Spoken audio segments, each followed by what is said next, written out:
Today is our small group, so it's going to be a lot of chats and then questions and going back and forth. So that the goal is that at the end of today's session, you're going to have your policy in your hand, right? And one other offer I'm giving you is if you're able to put it together, I'll send you my email. A webinar specialist will share my email with you. You can just send it out and I can quickly look at it and then give you comment on it. Now, do we all have the documents I shared with you through the web specialist? So if you all have it, there's a first exercise I need you to do for me. So the second page on the worksheet, let me share it here. So this is the page I'm talking about. This one. Let's ask the questions.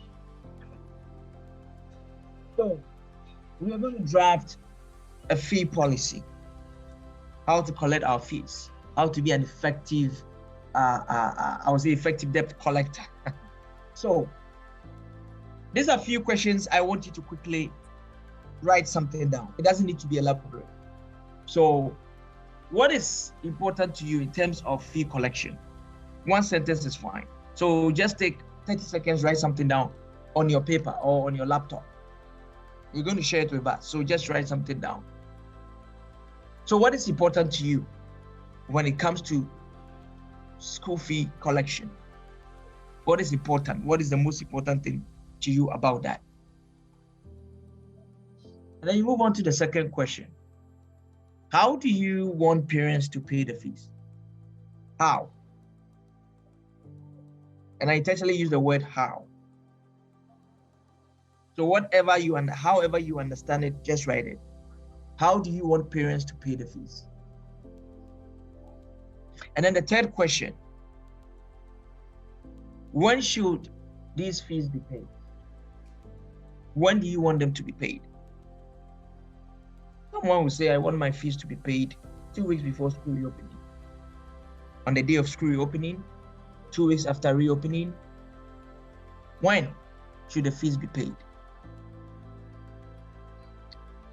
If a parent refuses to pay the fees, or a guardian, or whoever is paying the fees refuses to pay, let some of the consequences that will come out of that. Let some of the consequences that will come out of that default to pay. In your mindset, who is responsible for fee paying? In your experience, who is responsible? Who are the agents or agencies that are responsible for fee payment for your students? Just list those people, or the few you know, or the one you think is solely responsible for that. When fees are being paid, or when they are paid, what document should be produced from your end? And what document do you need from parents? What comes into your mind? What should be examples of those documents that you require or parents will need from you when fees are being paid or fees are paid? Let's some of those documents. I don't want to give you examples. It will take the fun out of it. So I just want you to just, whatever comes into your mind, just write it. The seventh question, what happens to the students if their fees are not paid? What happens to the student? Or what do you think should happen to the student when fees are not paid? And then number 9, briefly touch on any installment plan you have. You can just bullet it or list it. Do you even allow concession at all? Do you allow installment plan at all? If yes, what is in place? 20%, 30%, 1%, whatever you're doing now, write it down. Or what do you think should be the case? Just write it down. If I'm a parent, am I allowed to withdraw my ward when I'm owing school fees? If yes,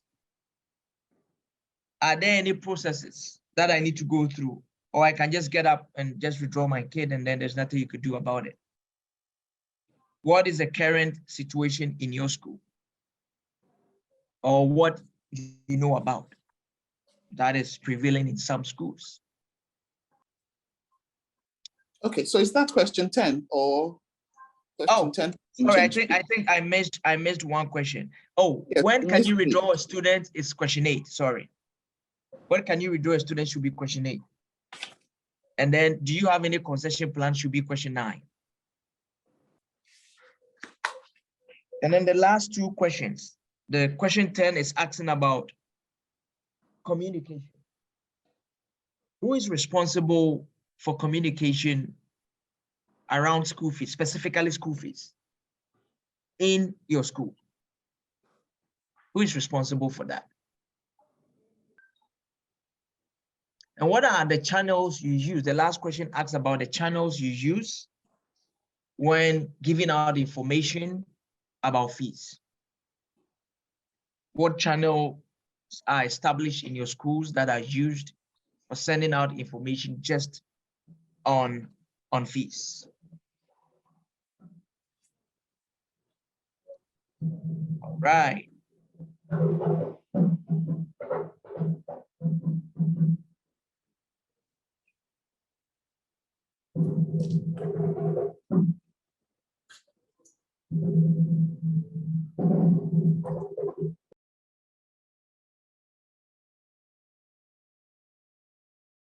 Two more minutes to finish up the questions. I'm just giving you 2 more minutes. Yes, parents have to pay at least half of the fees. All right, our 2 minutes up. All right, now this is what we're going to do. We are, how many are in the house? 1, 2, 3. Okay, so I want all of us to take 2 questions. So we're going to start with Richmond. Okay, Nana Hetty, you are number 1 on my list here. What was your answer to the first question? Could you share? My answer for question 1. Yes, please. Okay, so I said that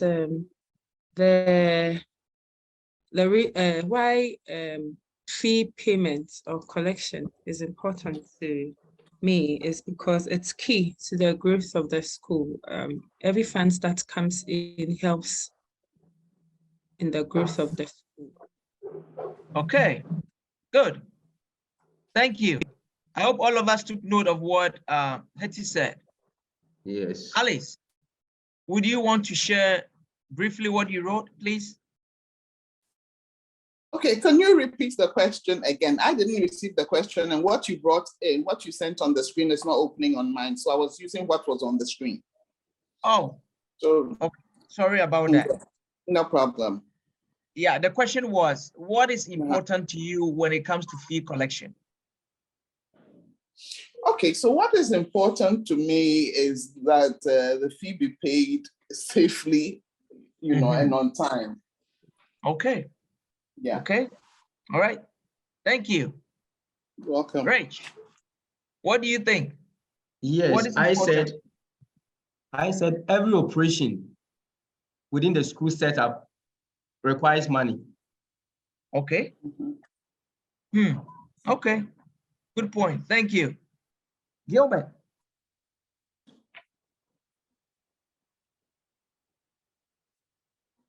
Is Gilbert around? Sam? Okay, Patience.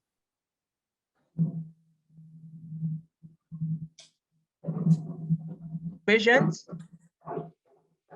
Okay, Gilbert and Patient seems they are not around. Okay, what we just did, the first question you just answered, provides a good introduction to your policy. So when you go to the second page of the document I sent to you, let's see.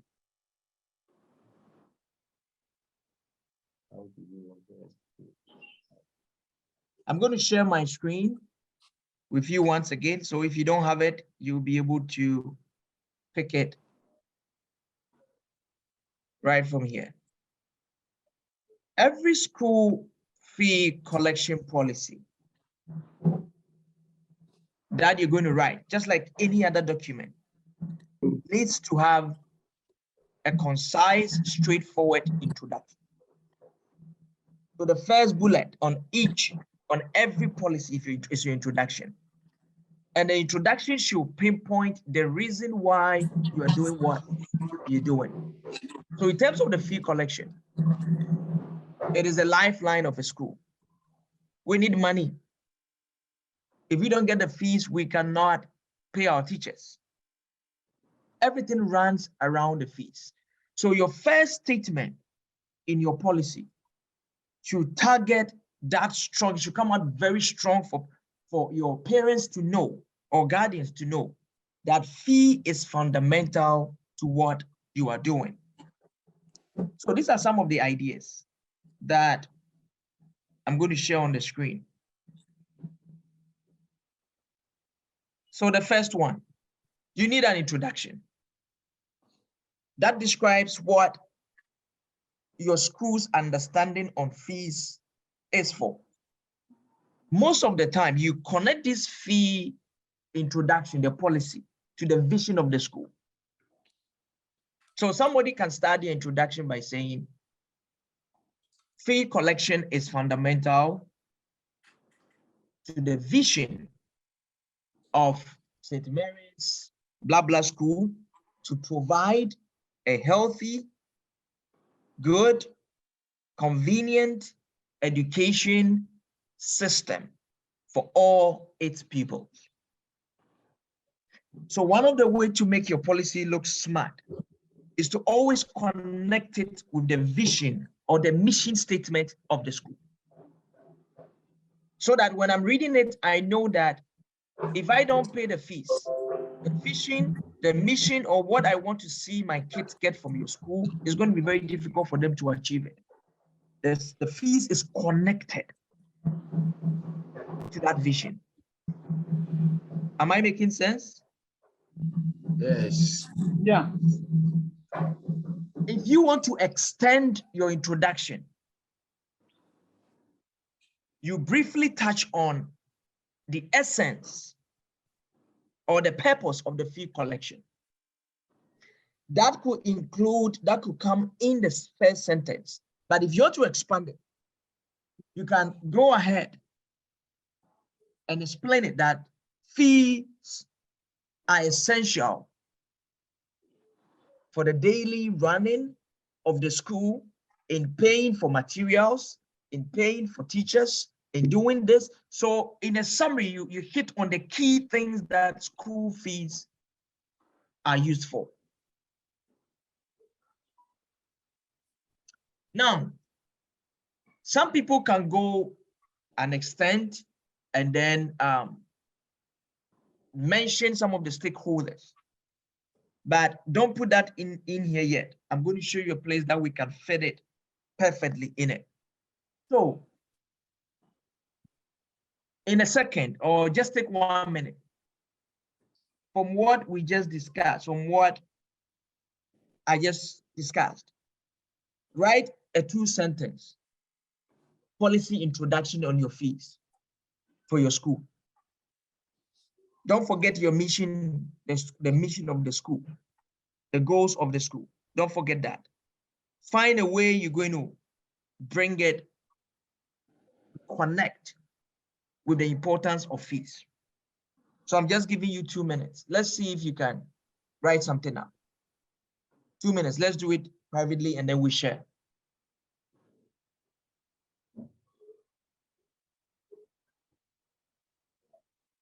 All right. As I said, when we finish this, I'll give you the chance to put everything that we've done together, and then you could send it to me, and I'll review and give you comment where you can boost it, something to add to it. So now, who wants to begin the sharing? Share what your introduction is to us. What is going to be your introduction to your policy? The first thing that, yes, sir, go ahead. Yes, sir. This is Richmond, yes. Go ahead, Rich. I said Hope Free School is committed to providing high quality education and maintaining a conducive learning environment for our students. The school fees we collect is basically used for the entire operations of the school. Yes, so add to it, without which our mission and vision may not, right? Okay, without which our mission and vision. Our mission and vision. And vision. And vision. May not be realized. So that the parents will know that this is be realized. Yes. So this is fundamental, that the parents will know that no, this is fundamental. Oh, okay. Yeah. Great. Good. As we go through the questions, you can add certain things to the introduction, but this one is good. This is good. All right. Who else wants to share? Who else wants to share? Anybody? Gilbert, sorry about that. What you can also, Gilbert's mic is not working. Gilbert, what you could do is you can also paste it, and I can read it out, and then each one can contribute or add something to it. You see, we are in a classroom, so I'm not the only person adding to it. All of us should be able to add, cushion each other's policy so that it becomes very strong. So if you have something to add to somebody's policy that you think will make it rich, please go ahead and then add it to it. So who else wants to share? Rich just did. Anybody? Okay, so what I have is payment of fees is fundamental to the vision of Green Olive Montessori in providing a solid foundation in a conducive environment for your child's education, without which our mission and vision will not be realized. The fees are essential for the paying of learning materials, teachers' salaries, paying bills, and the maintenance of the school, among others. That's what I have for now. Good. Thank you. Thank you for sharing that. Welcome. And all of you should forgive me if I use your first names. I hope everyone is okay. Not the first names, yes. Okay, great. Forgive me if I don't add the accolades to it. All right. Any other person to share? Maybe one more person or two.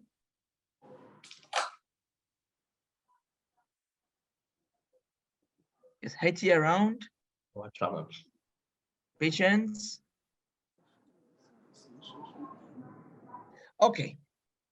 All right. Thank you so much, Alice and Rich, for sharing that. Now, let's go back to our question. The second question. How do you want parents to pay fees? What was your answer? What answer did you give for that particular question? How do you want parents to pay fees? Okay, so for me, I put electronically, Okay. probably by bank or Momo. As much as possible, I'd want to eliminate the human factor. Okay. So the essential thing to you is to eliminate the human factor, so everything will be done online, and then there's no clue anywhere. Okay. That is it. Okay. If possible, if that is possible. If possible, yeah. That is very important if that is possible, right? It's good you put that in, because definitely you're going to get one or two parents Who who, refuse to do it. no matter what you do to them, Exactly. they want to bring in cash. So you want to make provision for those people. That's a good one. That's a good one. Yeah. All right. All right. Any other person to share? What was your response to the second question? All right. So let's go to the second question. How would you want fees to be paid? We got Alice telling us, as much as possible, avoid human contact. So all fees should be paid electronically. Okay. Yes, so I also stated that through cashless methods, like no cash, Okay. no cash, physical cash. No cash. No physical cash. Hey, cashless method, Hetty. please. Hetty, you want to put yourself in trouble, man? Some people I take do. your money, say you don't want cash. Cash, I beg you. I beg. I said cashless method. Hey, Cashless, okay. Okay, that makes sense. All right. All right. So the next thing that can come in your introduction is to give your parents or those paying the fees a quick way you want your fees to be paid. So in your introduction, yes, it could be part of the introduction. That's the next step. Straight tell them all fees, as much as possible, should be paid through electronic or based electronic, or should be electronically based. School accept A, B, B. Maybe if you are a school that is on, let's say, for example, smart app. If you're a school, let's say you are on that, straightforward, you tell them all school fees should be paid through smart app. Smart app, that's it. You give them the payment method straightforward at your introductory. So when we finish, you just write the sentences. Some schools have their introductory remarks in bullets. Others have numbered it. Others have it in paragraph. There is no policy that restricts you from putting it in any of this. You could do as convenient as you want. Personally, if you ask me, I prefer it being bullets. So, or numbers. So that when a parent picks it, introduction, bullet 1, this is the reason why they take fees. Bullet 2, this is how they want us to pay. Bullet 3, this and this and that. Some people will want to put the introduction in the paragraph 2, and then the subsequent one in the bullet. If that is how you want to do it, it's fine. There's nothing wrong with it. So it's up to you. You decide. So the next point in your introduction is how you want it to be paid. So just take 1 minute. How do you want fees to be paid? Add it to what you wrote in the introduction. Just go straight forward. In a simple term language, just go straight. One other key I need to mention is when you are drafting a policy, use the simplest language as possible. No complications, no vague language, no language that will give second meaning to what you are doing. It should be just one language that everybody knows. Sit means sit. Run means run. Eat means eat. There's nothing more. Use those simple languages. So write your second sentence just telling them how you expect the fees to be paid. All right. I'm going to connect the next question, which is going to be part of the introduction. So these are the 3 questions. The first 3 questions are what is going to help us build our introduction. So the next question asked about when should fees be paid? And this is where it gets a little bit tricky. So how did you answer that question? When should fees be paid? Let me hear from you. What did you write as your answer to that question? All right, Prof. Yes, sir.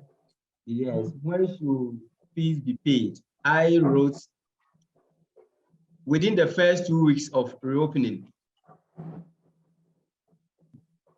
Okay. All right. Within the first 2 weeks, so you're giving them, that's 14 days, right? Yes. 14 days in the first 2 weeks. Okay. Any other ideas? What did you write down for that question? When should fees be paid? Okay, so I wrote from before school reopens to 2 weeks thereafter. But I know that in the ideal world, that would happen in the ideal world. Yeah. Yeah. You know. Okay. But okay. That's what I would prefer, really. Okay. Okay. All right. Any other?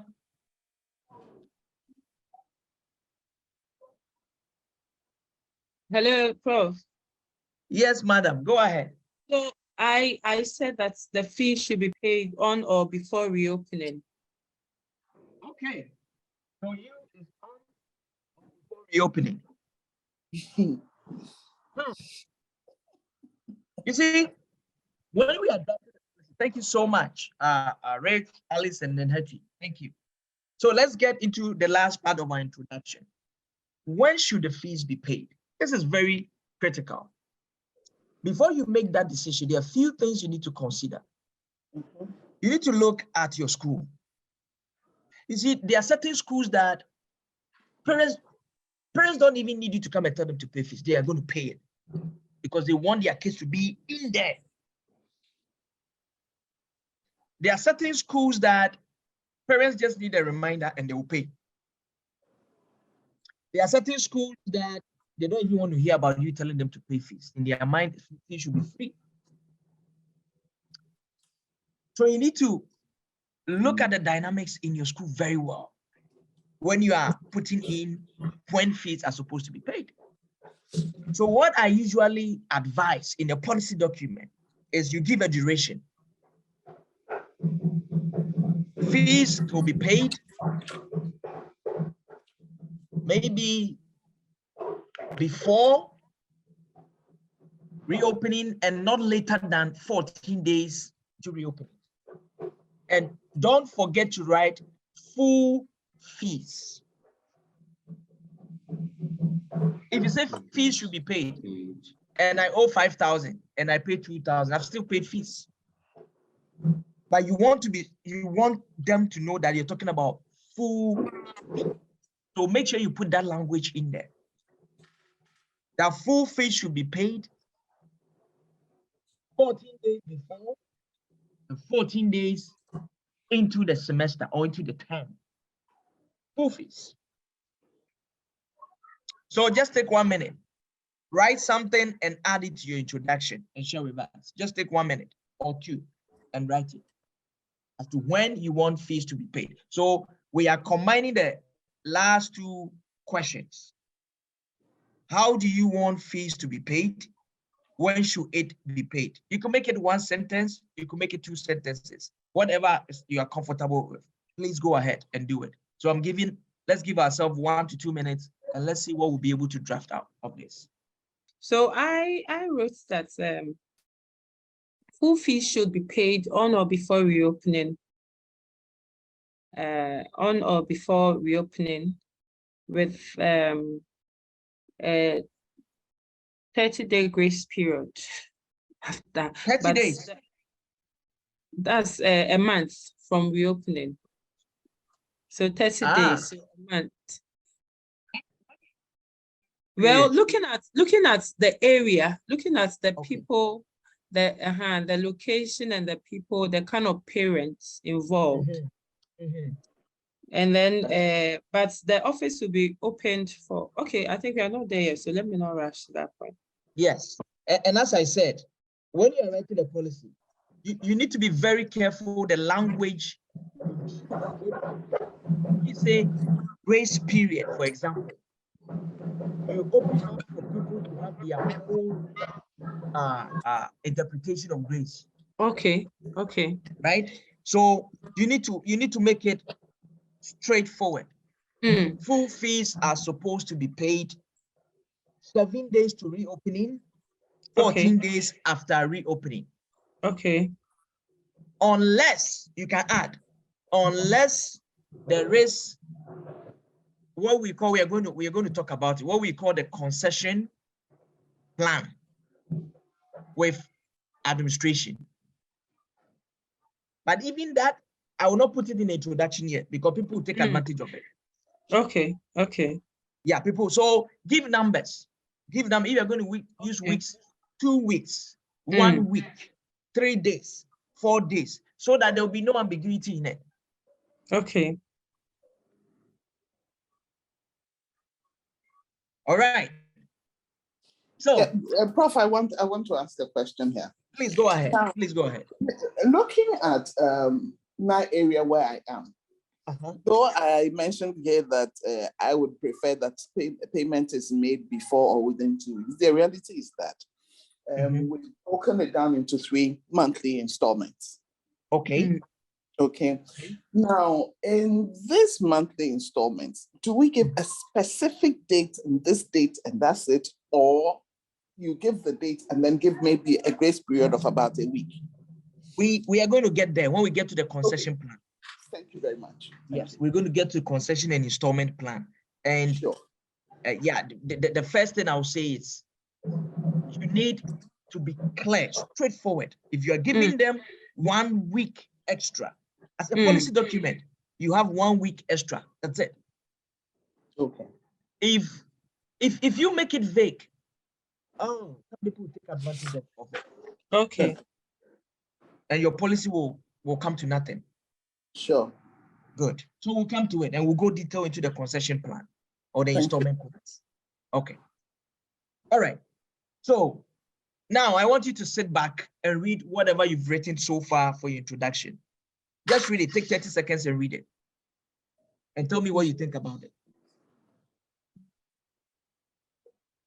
Okay. Our 30 seconds is over. So this is your introduction to your policy.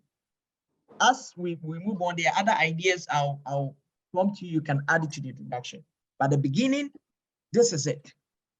You see, this summarizes who you are, what you stand for, why you need the fees, how you want the fees to be collected. Now, the next thing on the policy is you are going to break it down. You are going to take out any ambiguity, anything that somebody will have questions about, that you read the policy right there. Because this document is going to be a document that when you are bringing in your word, you have to sign it. That is why we don't want policy documents to be very big.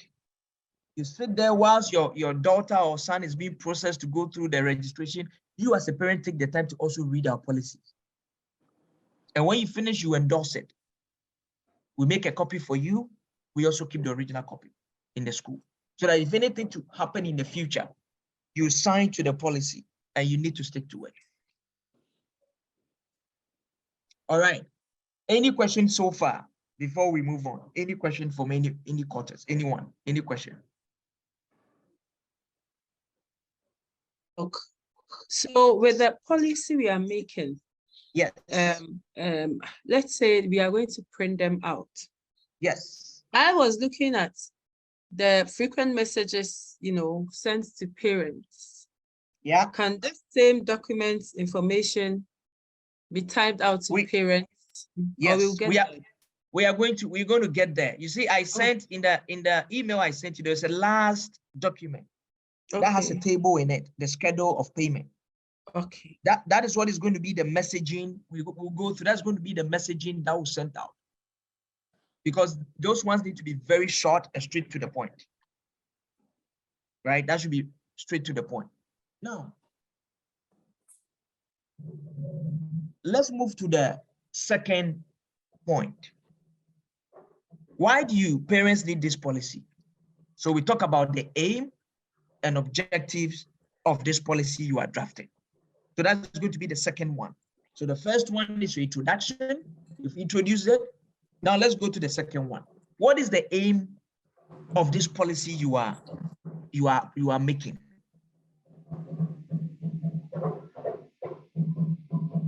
Now, let me ask this question. Why do you need a policy? In 30 seconds, right now, why do you need a policy? As a school, why do you need a policy on fees? Tell me. Hello. Yes, Prof. Rich, write it down. This is you. Oh, let's write it down. Oh, Gilbert. Okay, yeah, okay. Gilbert, let's give the rest just 30 seconds for them to write something, and then we can all share and pick it from each other. So 30 seconds, and then Gilbert will go first.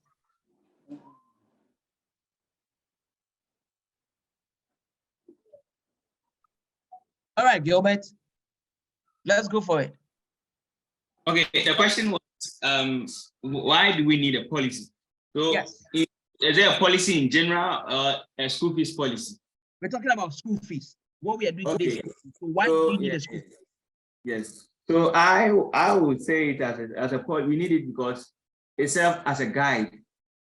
So Okay.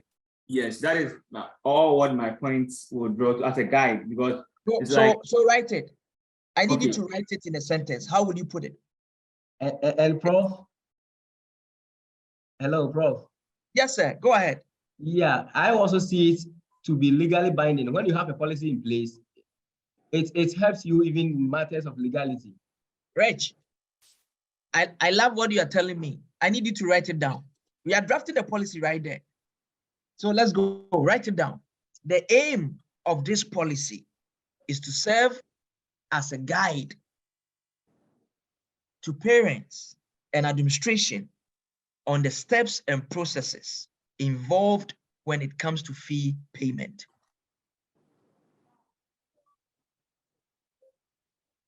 Did that make sense? Yes. So that is why I want you to write. Sometimes, Prof, kindly repeat for me. I'm not sure if I can repeat the same thing, but let's go. No problem. I'll get it. If you repeat, I'll get it. Okay. All right. The aim Policy is to set as a guide. is to serve or set as a guide to both parents and administration on the processes and procedures involved in the payment of fees.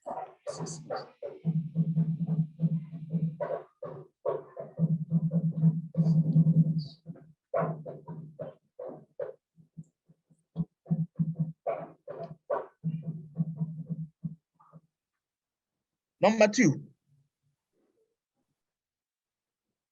the policy or this policy serve as, let me put it this way, a robust, consistent approach or method to the process of fee collection.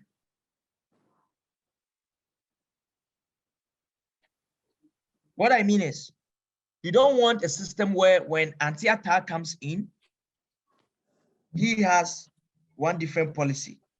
When Mr. Kofi comes in, he has one policy. When I come in, I have a different policy.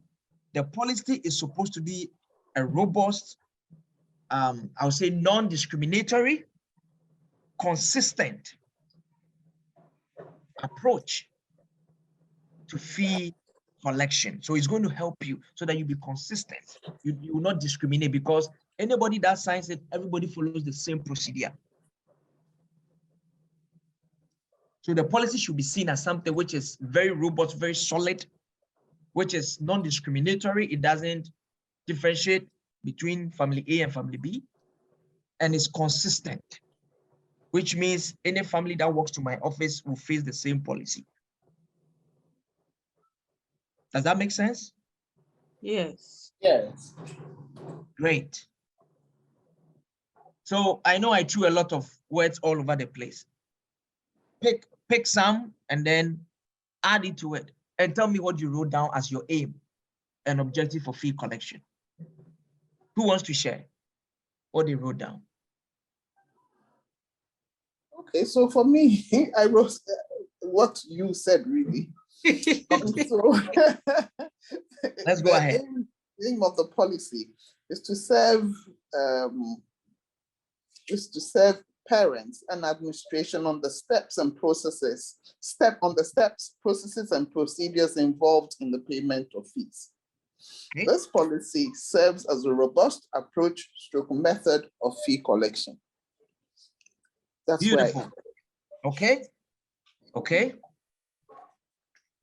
Any other to share? Hetty, you have something to share? Or Gilbert? Okay. I think I will share exactly what it's like. The aim of this policy is to guide both parents and administration on collection of fees. And then the second one is that the aim of this policy is to ensure a robust and non-discriminatory or a non-partial approach or method of collecting fees. Good. Good. And you can add some objectives to it. You can add more. This is not the only one. You can add more. Maybe you can talk about okay, Prof, I think Richmond talked about I don't know whether Rich can put it in a because I think policy also serve as this also can serve as a legality. Well, I think when yes. This is so one of the objectives, you can add it. One of the objectives is this is a legal binding contract or a legal contract between parents and students when it comes to fees. Right? So you make them know it's a legal document. Once your son comes into the school and you get this and you sign and we have a copy, it's a legal document, which means that whatever is on there, somehow you have agreed to it. So that could be one of the aims of this policy. Prof, if we put it in that manner, as it being legally binding, don't you think that it is something that will deter some people? Some parents, yes. Yes. That is a good. I've seen what some of the policies I've seen, they put it in there, but they don't add to the objectives. What they do is at the end of all the policy breakdown, before the parents sign, then they put it there in a nice way, right? When we get, I'll find some of the phrases where you put it there. So yes, I agree with you. Maybe there will be some, looking at our community here, there will be some people who feel threatened when you put it in there. Exactly. That, hey, they want to take me to court. Hey, they want to do this. So yeah, you may want to hold on to the legal binding and then we'll find a way of fixing it when we are ending, where they have to sign. We can push it. Yes, maybe in a different language. Yes, we'll put it in a different language somehow, somewhere, get it to the end of the policy document. Yes, thank you for bringing that up, Alice. Thank you so much. All right. So, any question on number 2 item on your policy?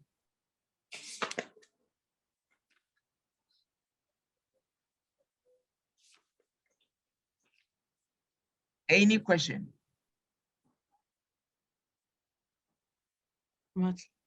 Number 2 is the payments method.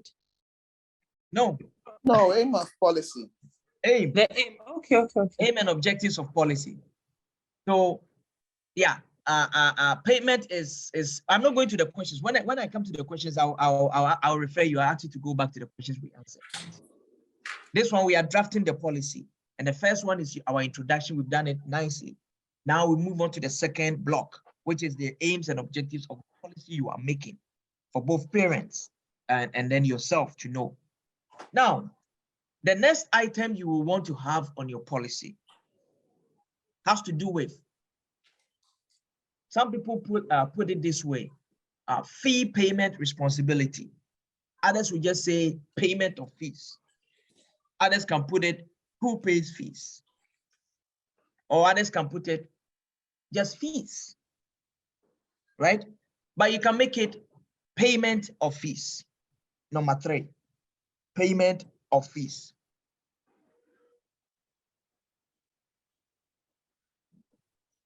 Now, let's go back to question 5.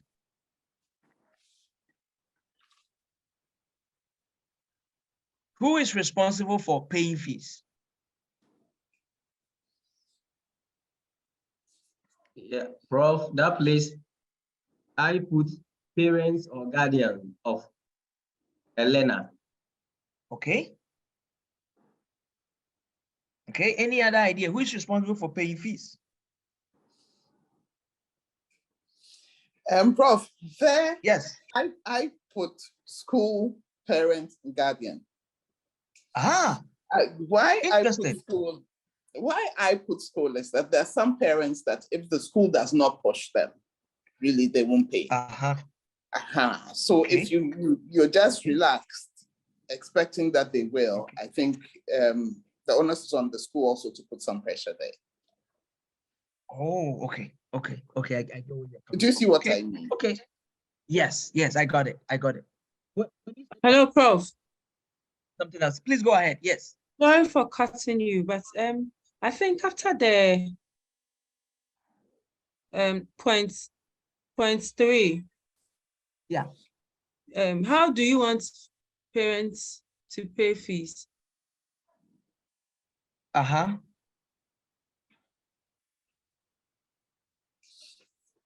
When should Normal. fees be paid? Okay. The next one is the principal for. I don't know. No, I we'll don't know come if to you have that. skipped that one or we've Yes, done it and I'm I've not skipped aware. that. We'll come to I've that. skipped that question. We'll come Okay. to that question. We'll come to that question. Yeah. Okay. All right. So for me, Yeah. that one, I said those responsible for fee paying is basically the parents or guardian. They are Okay. responsible for fee paying. Great. Great. I think you all have the idea. Brilliant.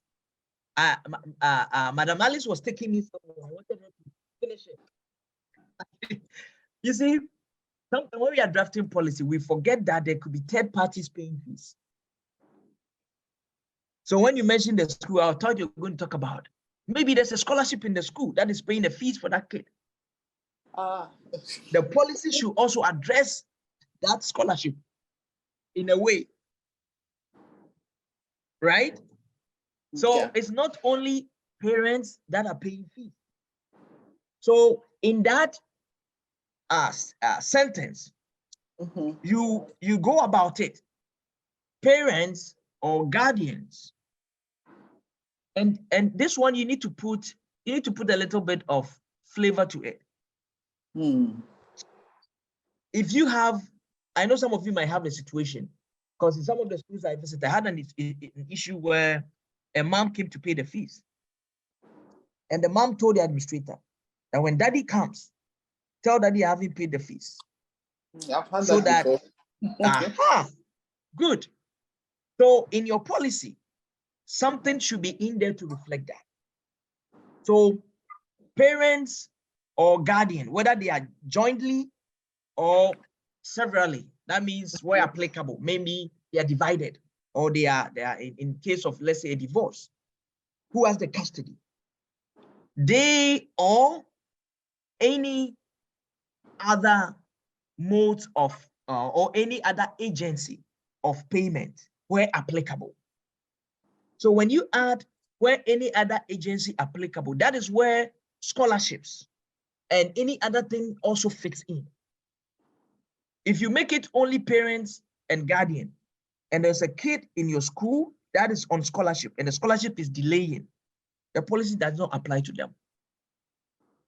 But when you add agency to it, the agency applies to whatever institution is offering scholarship, and they are responsible. So you could put it parents or guardians, whether they are jointly or separately or severally, let's say separated, they agree to pay the fees of their student directly to the school.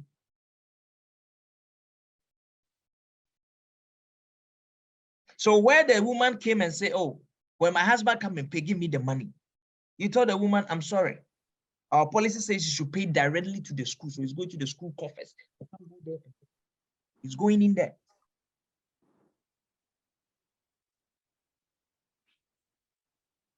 Am I making sense? Yeah. Good. Oh. Yes. Prof. Yes, Hello? please go ahead. I'm here. Actually, unfortunately, the weather is not good. I'm in Kumasi at the moment. The weather is not good, and so it's affecting the internet from my end. It's cutting off. The last it keeps going off, but the last part, I think you gave a scenario where a woman comes to tell you that I'm paying the money. If my husband brings it, kindly take it and give it to me. And you mentioned that the policy doesn't say that, and that all cash or funds should go into the account. Oh, so you go ahead. I think I got it right. Prof, that's what you said, right? Yeah. Hello. Yes, that's what I said. Prof. Yes, I'm here. Okay, and I think you said it's not good, or no, I said the policy to address that situation. Okay. So in your policy, you can state straightforward. Parents or guardians are jointly or severally. That means if they are separated. And then you can put it in brackets where applicable, which means that if they are divorced, you are applying to them. That means you are separated. You need to pay. They are the ones that agree, or so parents, guardians, whether they are jointly or they are separated, where applicable, or any agency responsible for fee payment agree to pay fees directly to the school's account or whatever method the school is using. You need to state it there. Okay, Doc. Yes. I want to say something. Please go ahead. On the ground, in real life, sometimes it's a bit difficult, especially on the bit of the separated or divorced parent, or even sometimes the agency. So you get a divorced parent, the heated divorce. Yes. And for some time, the man is not paying. And because we keep, cutting service or sacking the child, the mother cannot stand it. And so comes to you in the beginning of the term that the man said he'll be paying the fees so and so time. But I can't sit there and wait or watch my children sacked. So please, I'm paying the fees. When he brings it, it's cashless though, but then kindly take, if you bring check or you bring the cash, kindly take it. And then you can't but help such parents. Sometimes you have a father who has children who are born outside the country, and so you realize that like the agency bit is paying for the fees, or the money goes into the woman's account, and she's supposed, and they are separated too, and she's supposed to come and pay. So you get the parent or the father coming to you that because I don't want my child sacked or service cut on my child, I'm going to pay the fees. But if the woman or their mother brings the money, kindly take it and then I'll pick it up. These are like real life scenarios, and I know. So I know. But the challenge is when you are drafting a policy, policies are supposed to be the principle upon which you operate. It doesn't mean you cannot do work around the policy. But if it goes into the courthouse, where's your defense? Okay. The law doesn't deal with emotions. True. The law doesn't deal with, okay, I was thinking this. So you want to protect yourself. And that is where policy comes in.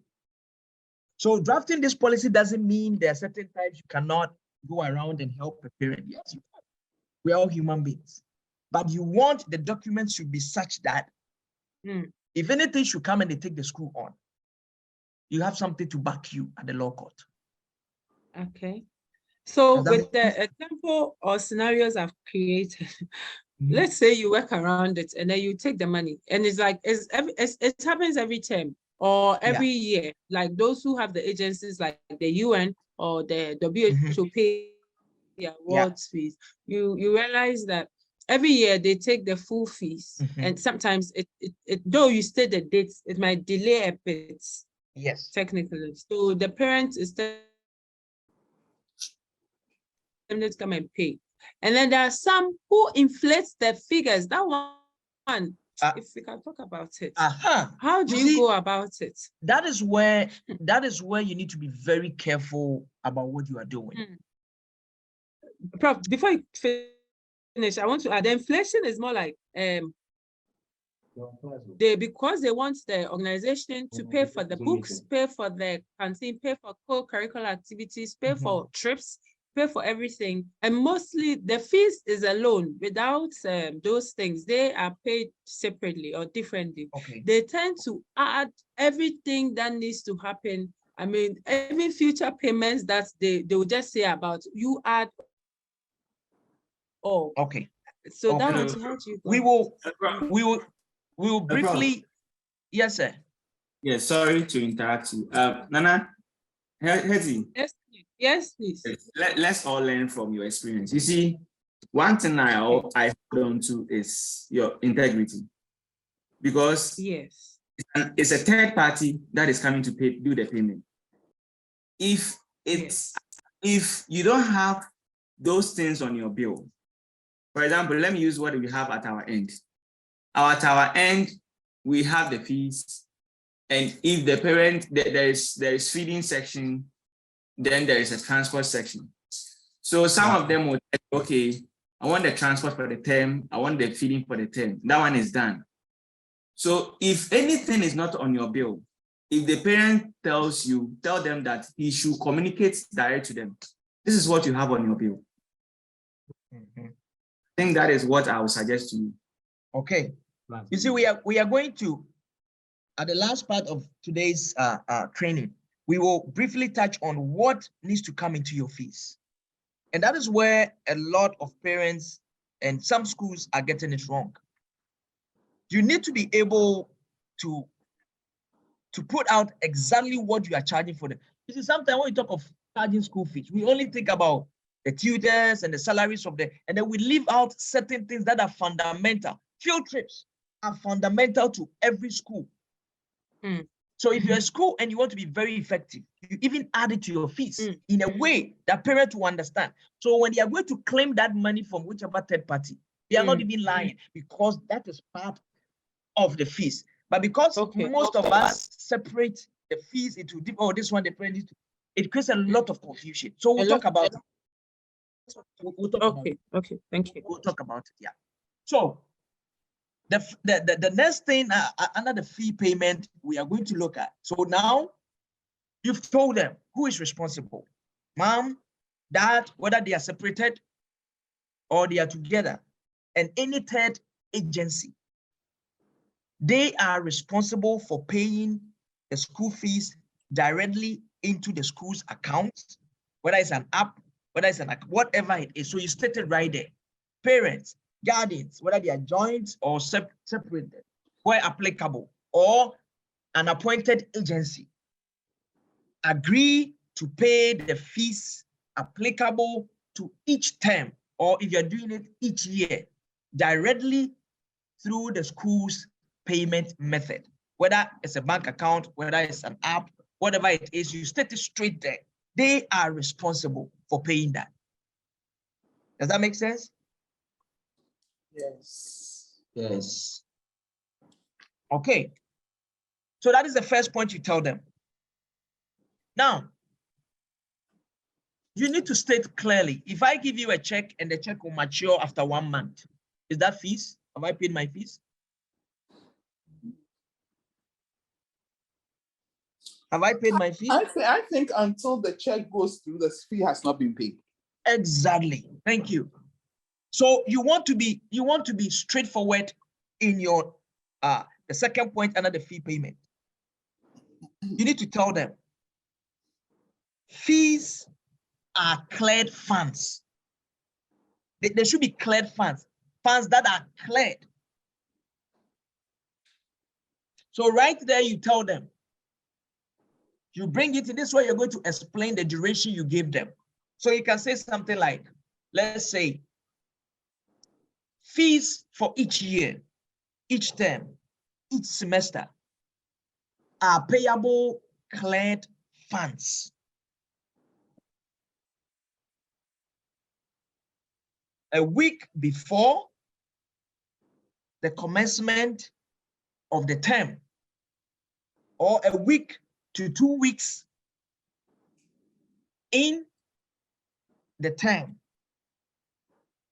So you tell them these are supposed to be cleared funds that are payable. So if somebody gives you a check and it's not cleared, they haven't paid the fees. It's a policy, it needs to be there, and they need to understand there need to be clear funds.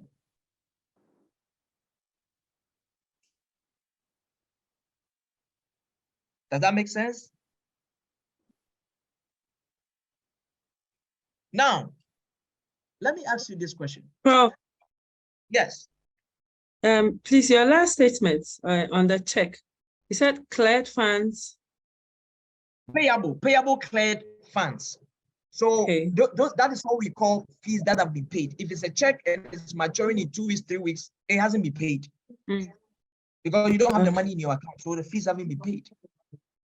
It doesn't matter how much you trust the person. Okay. It could be your friend, it could be somebody you know. As long as it has not been cleared, it's not paid. And you need to state that in there in clear terms. Did I make sense? Yes, please. Okay. Yes. Now, what are some of the other things on the fees you want to address? For example, you give me my fees invoice, and there are certain things in there I disagree. Do I have to wait till I clear all those things before I pay the fees? Yes, please. Oh, you want me to finish, clear that before? What if the one who made the statement has traveled? We wait for the person to come? The one who made the statement, I'm a parent, and then there's an error in the invoice. Oh, yes. So let's take it. The invoice comes to you. yes, as a And parent. then there's a part of it that is disputed. Yes, like an arrears that's stated in or something. Yes. Do I wait till I clear that up with administration before I pay the fees, or I can just go and pay the one I have no dispute, and then I can just move ahead and deal with the other one later? So yes, you can. For me, it's best the parent pays the fees that he or she thinks she must pay, and then whatever the other ones that it's causing issues, it's settled, like the Good. arrears maybe. So let's put it in there. Our third bullet point. Okay. Tell parents if there's any disputed item on the invoice, it should not stop you from paying the current charges you don't have any dispute about. I want you to put it in your own language.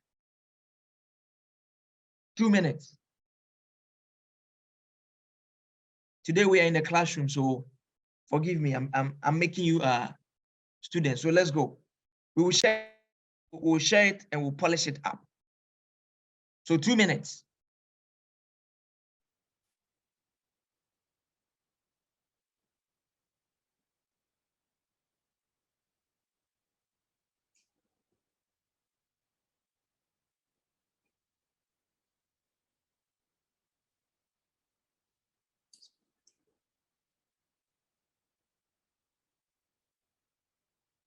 Okay.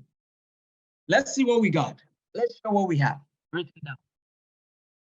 Okay, so for that point, what Yes. I thought is if there's any disputed item on the invoice, can he pay the rest of the fees whilst outstanding item of payment is pending clarification? Good. Good. Or it's investigated. Okay. Thank you. Thank you. Anyone to share? What do you also have? Okay, so Prof, I also had any disputed amount or any disputed figure on our bill can be ignored and the appropriate amount paid until all issues are settled. Okay. Okay. Prof, The I have ignored Ignore. Last person to share. The ignored is not the best word. Ignore. Ignore. The ignored, the one that's not doing it. It's yeah. Okay, Nana, Yes, okay. if you say I should ignore, I'll not come back to it again. You say I should ignore it. Prof, I said until issues are settled. Resolved. Yes, let's put it okay, resolved. So when the issue is resolved, can you remember you pay? Okay. Okay. So you see, always we need to put it in some technical legal language a little bit, right? So for example, disputed items on the invoice, which is maybe under inquiry.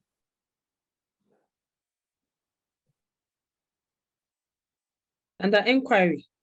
Yes, which means you are making a query about it, or under query, sorry, or under query. The things something you have questions Under about. query. Okay.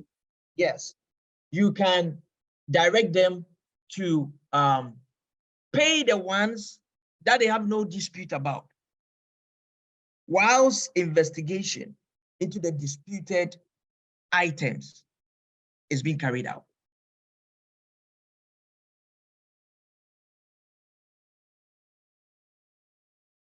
Does that make sense?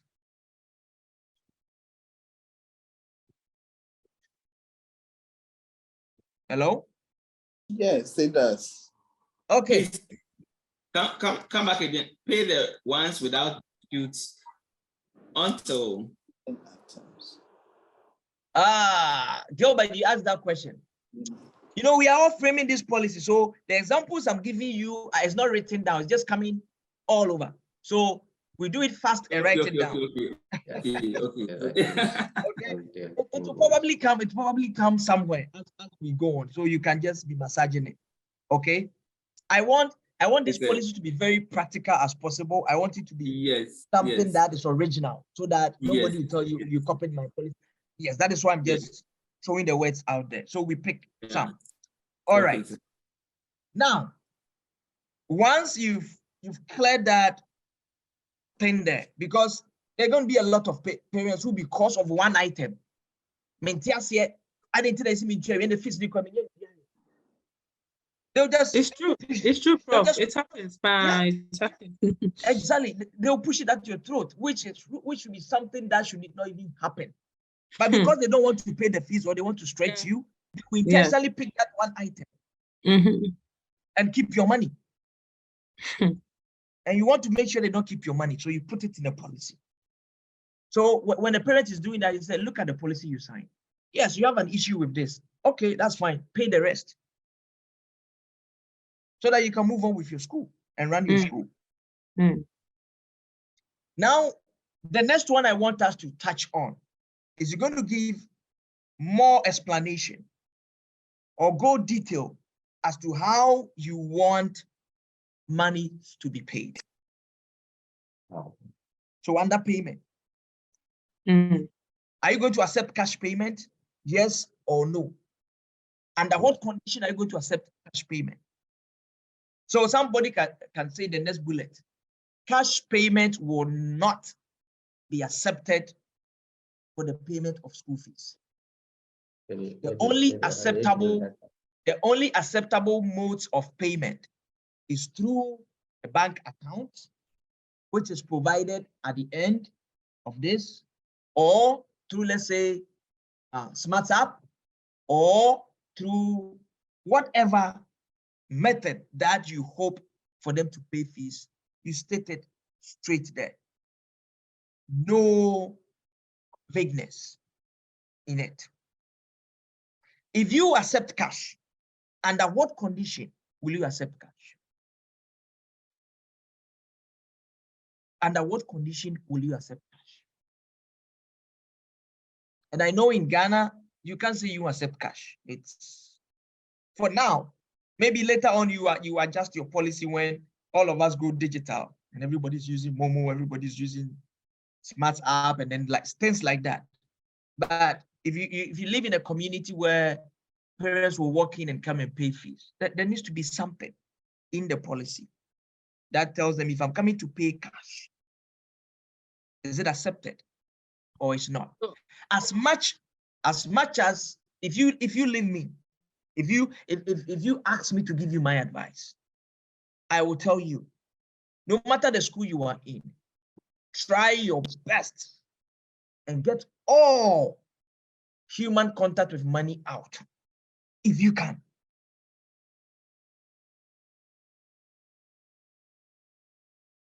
So you can write it there. Cash payments will not be accepted for school payment of school fees. All payment should be made through ABCD. Straightforward. If there could be other additional fees that you may charge, like feeding fee, you can decide to say, okay, I'll separate feeding fee for my school fees. I'll take it. Maybe I'm going for a field trip. I don't want to add it to the school fee. I said we'll talk about it, and then I'll charge separately. That's different. But whatever constitutes your school fees, make that solely through electronic online, so you avoid any human contact, so that nobody takes your money away. So if it's a small place, you can direct them. What can they do? Or it's a place that are not, let's say, technologically inclined. What can you do to help them pay fees online, if it's possible? If it's not possible and it needs to be cash, what is your plan? Let's share some ideas, and through that we can draft a statement. Yeah, Prof. Please go ahead. Yes. On that point, this is because looking at my environment, it will be extremely difficult to do away with cash payments. So this is what I put down.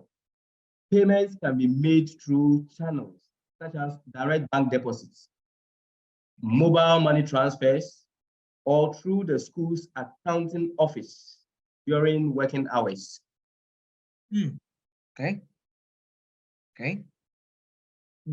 Because if you look at the people we serve, most of them, they are living with their grandmoms who are digitally, let me say, very low. When you ask them to, they will even just end up staying at home without even going to the bank to do the deposits.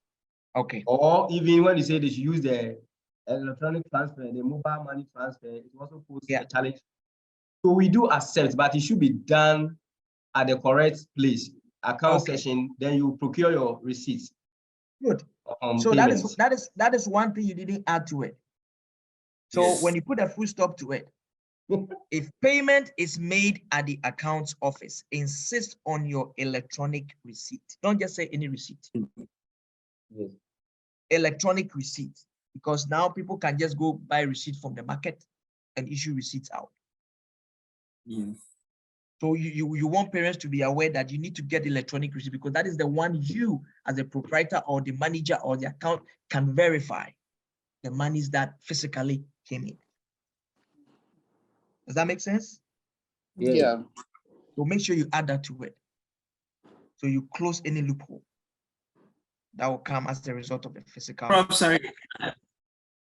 Yes, myself and Richmond find ourselves in the same institution, as he is the managing director and I'm the finance officer. So I think exactly what we are doing now is what he said, because we insist, and even on our bill, that is what we insist, that any monies paid should be done at the accounts office, and then make sure receipts are collected or taken, because that is the only evidence. So we always educate parents.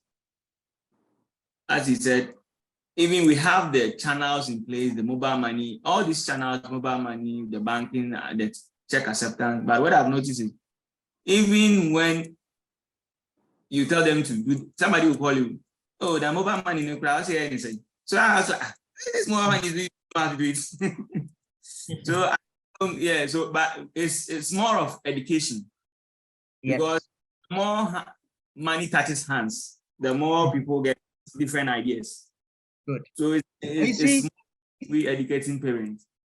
As Gilbert, as you're speaking, something came across my mind. This is one of the things schools can do to give back to the community.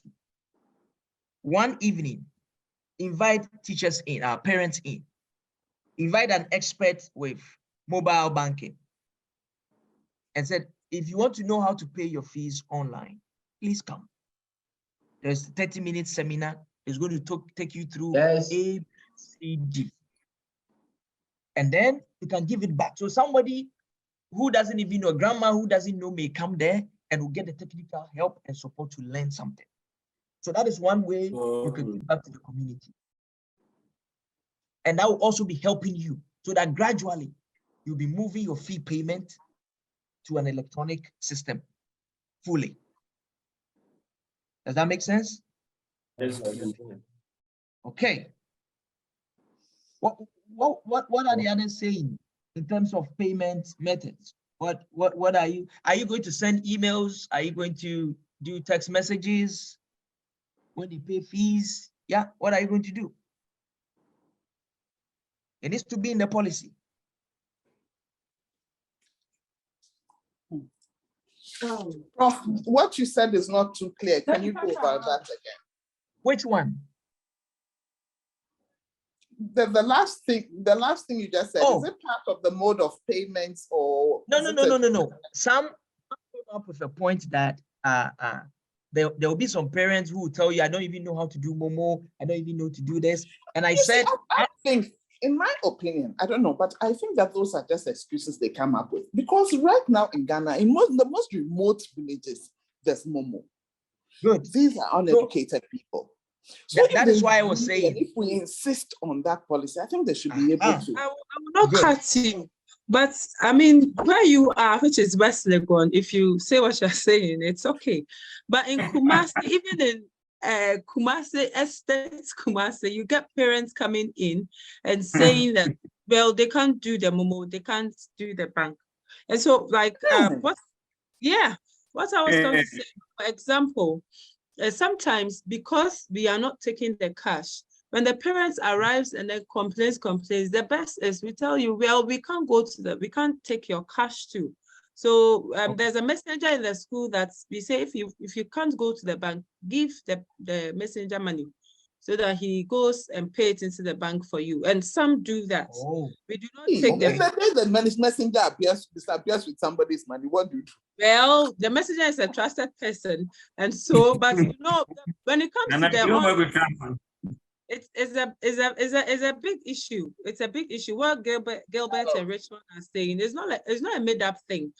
Kumasi Stadium, we still get parents who will come and say, I can't do it. How do I do it? I can't go. I can't do that. And so you have to try and find a way to help them. I think what Prof suggested is a very good one, a very, very good one, giving back to the society or community by inviting somebody who is into this Momo or the bank things so that they come to educate them. They will appreciate us. Yes, that would be a way, and then gradually so parents who will come in and complain, no, I don't know. Then you ask them, why didn't you come for this seminar? We did this. Why didn't you come? So a point will come, the parents of which, no, I need to learn this. It's for my child. So you'll be also contributing to help Ghana move towards that aspect. So at least that's what I was commenting on. Yeah. Right. All right. Okay. So now, what do you think are also crucial when it comes to payment? For example, I give you a check and I say, oh, this check is cleared. Just go and clear it today. You go and the check bounces. Is there anything in your policy that refers to that? Because remember, when a check bounces, you pay. So what is it in your policy that is going to tell parents if your check bounces, this is what is going to happen? There needs to be a policy in there. So for us, we do not accept checks at all. Okay. We do not accept checks. So write it there. It should be in your policy. Checks are not accepted. That is your school. So it needs to be in the policy. We do not accept checks. There might be a school that may accept check. If you're going to accept it, then you need to put some boundaries to it. If the check bounces, you pay, let's say, 50 cedis extra. or if the check bounces, this is what we are going to do. It needs to be in the policy in there. Is there any school here that accepts check? And have you had an issue where your check bounced? Yes, at our end we accept, but my director Richmond can give you a very good example of a bounce. Yeah, Prof. Yeah, as my addition, as Gilbert is saying, if a parent happens to give a check, and the check bounces, what happens is the bank, because the name on the check is not the school, but it's for that parent, the parents will face the penalty from the bank. Even the bank, they have a penalty for such action. Okay. But for, if you give a check that bounces, you have not made payments until the check is cleared. We don't issue a receipt of payment. So in that regard, you have not paid any school fees, and your child can face every action the school wants to take on those who have not. So you see how nicely you went about. Yes, sir. You see how nicely you went about it. Put it in a statement. Write it down. Write it down right there. Go ahead. I think what you were trying to, I want to draw our attention on something. Yes, we do take check, but I think what my director said, Richmond said, what I think is to help us, we need to put a penalty in our policy to deter the parents from crime. The parents from, because sometimes he will try that. Apart from sometimes it can be accidental. Maybe he was expecting some money to hit the account and the money failed. But let them understand that time is important. You made me go to the bank to just waste my time. Yeah. So put in something in there that would deter someone. Oh, I can give them a check, and if it bounces, they will come back to give me 2 days to prepare myself. You need to put something in the policy in there that tell them that if you, as Madam Ali said, checks are not accepted. If they are accepted, this is the conditions under which A, B, C, D. So if I'm a parent and I'm going to give you a check and I know this check is going to bounce, I'll think twice before I put in that check. Or this under check or checks are not payment unless money has been received in the bank. It's a policy you put it there. That is what we do. So write it there boldly. Put it in your policy. Don't tell them by mouth. Write it there so they can see it. Does that make sense? Yes, please, bro.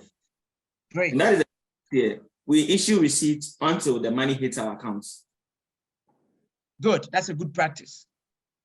That's a good practice. All right. So, any question on these few points under fees? The specific fees in terms of where to pay it, which ones are accepted, which ones are not. If you give me a check and it bounce, I don't know if there's something with Momo and then the other method people are saying, but trust me, very soon people are going to start doing fraud stuff like check. Somebody will show you evidence that they've paid the money with the Momo and you go and the money is not there. I don't know if there's something like that, but right? That's why policies, we keep on updating our policies as the world changes, then we update the policy to reflect what's in the real life. All right. So do you have something written down for your fee payment? Do you have some points? Do all of us have some points written down?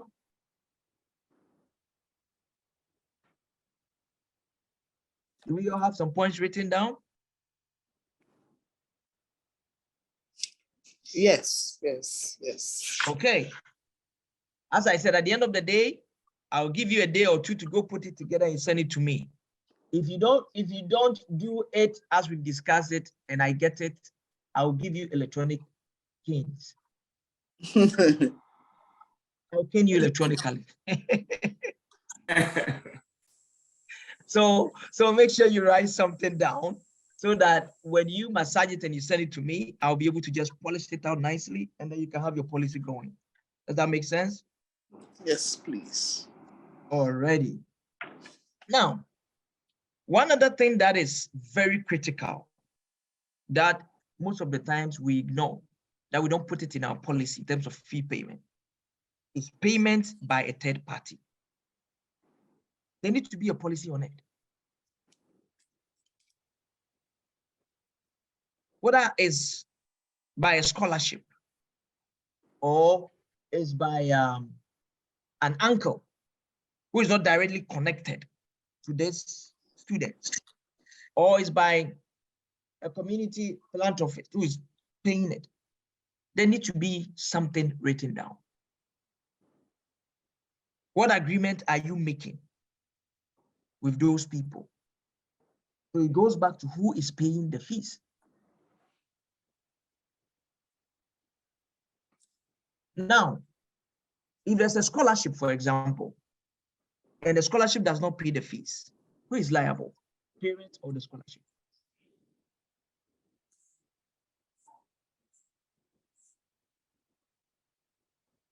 If a child has a scholarship, does it take the responsibility of fee payment from the parent? There needs to be a statement on it in your policy. Does that make sense? So, for example, if UNDP is supposed to pay money for a child, and it's 2 weeks into the term they haven't paid, 1 month they haven't paid, and this kid needs the resources and everything to operate in the school. The question I have for you is, are you going to ask the parents to pay the fees?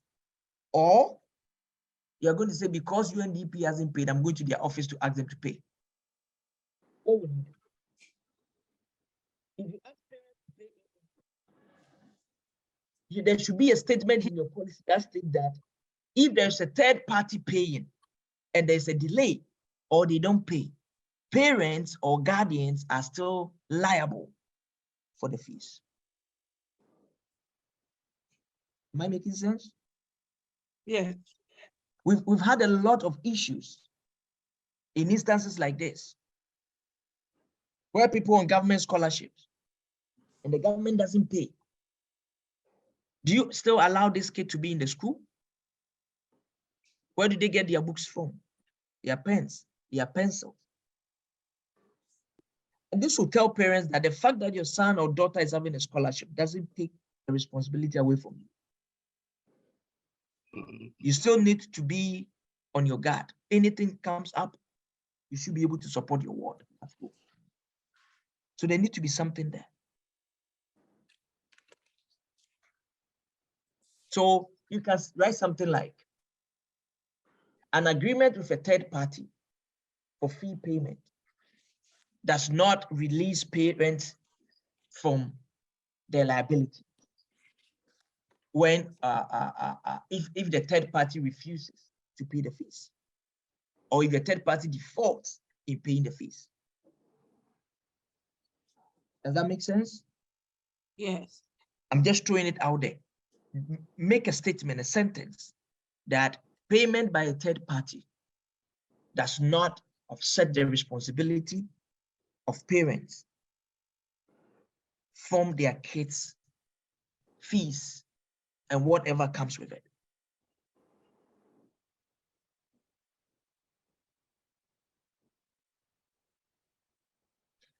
You can add to it that unless there has been maybe an approval for the administrator, the headmaster.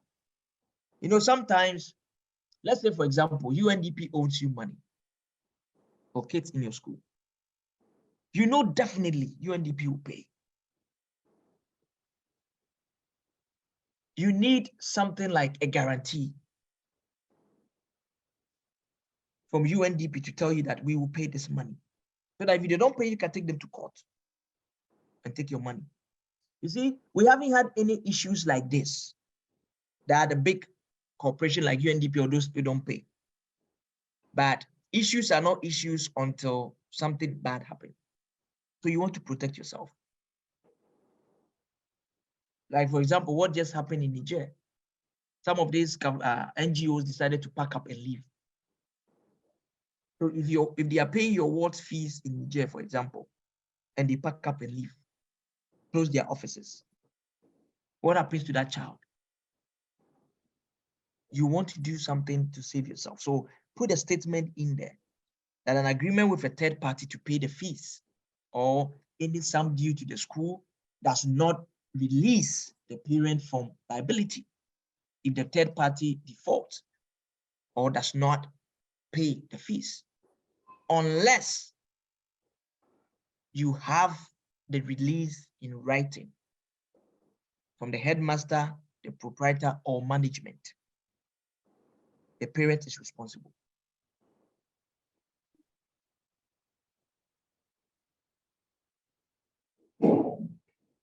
All right. So just put a brief sentence there.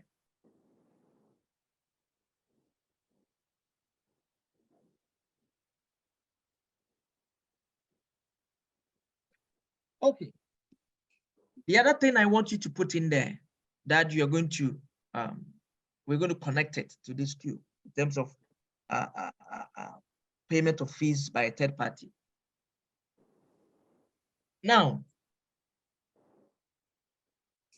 if let's take it for example, a parent had a payment plan with you and they remove their kid from the school, or they cancel the fee payment plan for whatever reason, what happens to that parent? Prof, they withdraw the child even though they haven't finished paying their fees or something? So for example, this child is being paid through a scholarship. And in the middle of it, the scholarship is not coming, so they withdraw. Are you going to go back to the scholarship and still take the money, or you let it go?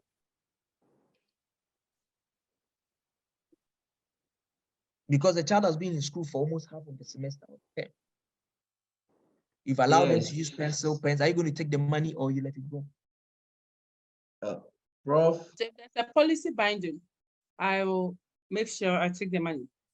Exactly. So there's no policy binding, there's no way you can take it back or get it back. Exactly. That is why we need to put something down there. We need to put something in We there. had a situation like that where the parent was owing the school huge sums of money. But he decided to withdraw the children because he said he's lost his business. And right when the business came some way, the school was holding on because he came to speak with the school, and we decided to, no problem, let's do this. You pay it in bits, in installments. The agreed date passed, he still didn't bring it. And then before we realized, he had withdrawn the children. So I had to, unfortunately, the school had no policy like this one. So now, yes, Prof. So I had to write, like, we have a lawyer and the school be taking the parent on, and then we changed the parents to the house, and the parents gave us half and said the half will come later. I don't know if it will come today. It's been like 3 years already. Exactly. You see? So, if there's a policy binding, it's easy to legally take the parents on. But if you just can't do much. You can just do some small threatening and then you let it go. So so you need to put something in your policy, right? If a parent remove a ward from the school whilst there's an outstanding payment, what step is the school going to take? You state it in there. The school will take the formal legal ways as expressed in this policy and claim that money back.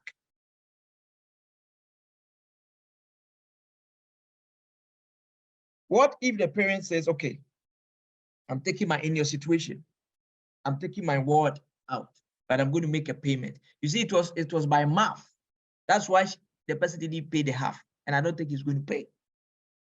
But if it was a legal binding document like a policy he signed, Yes. Your lawyers could have written to him and circled that policy. He said, you said you agreed to a payment plan with us, but you did not honor it.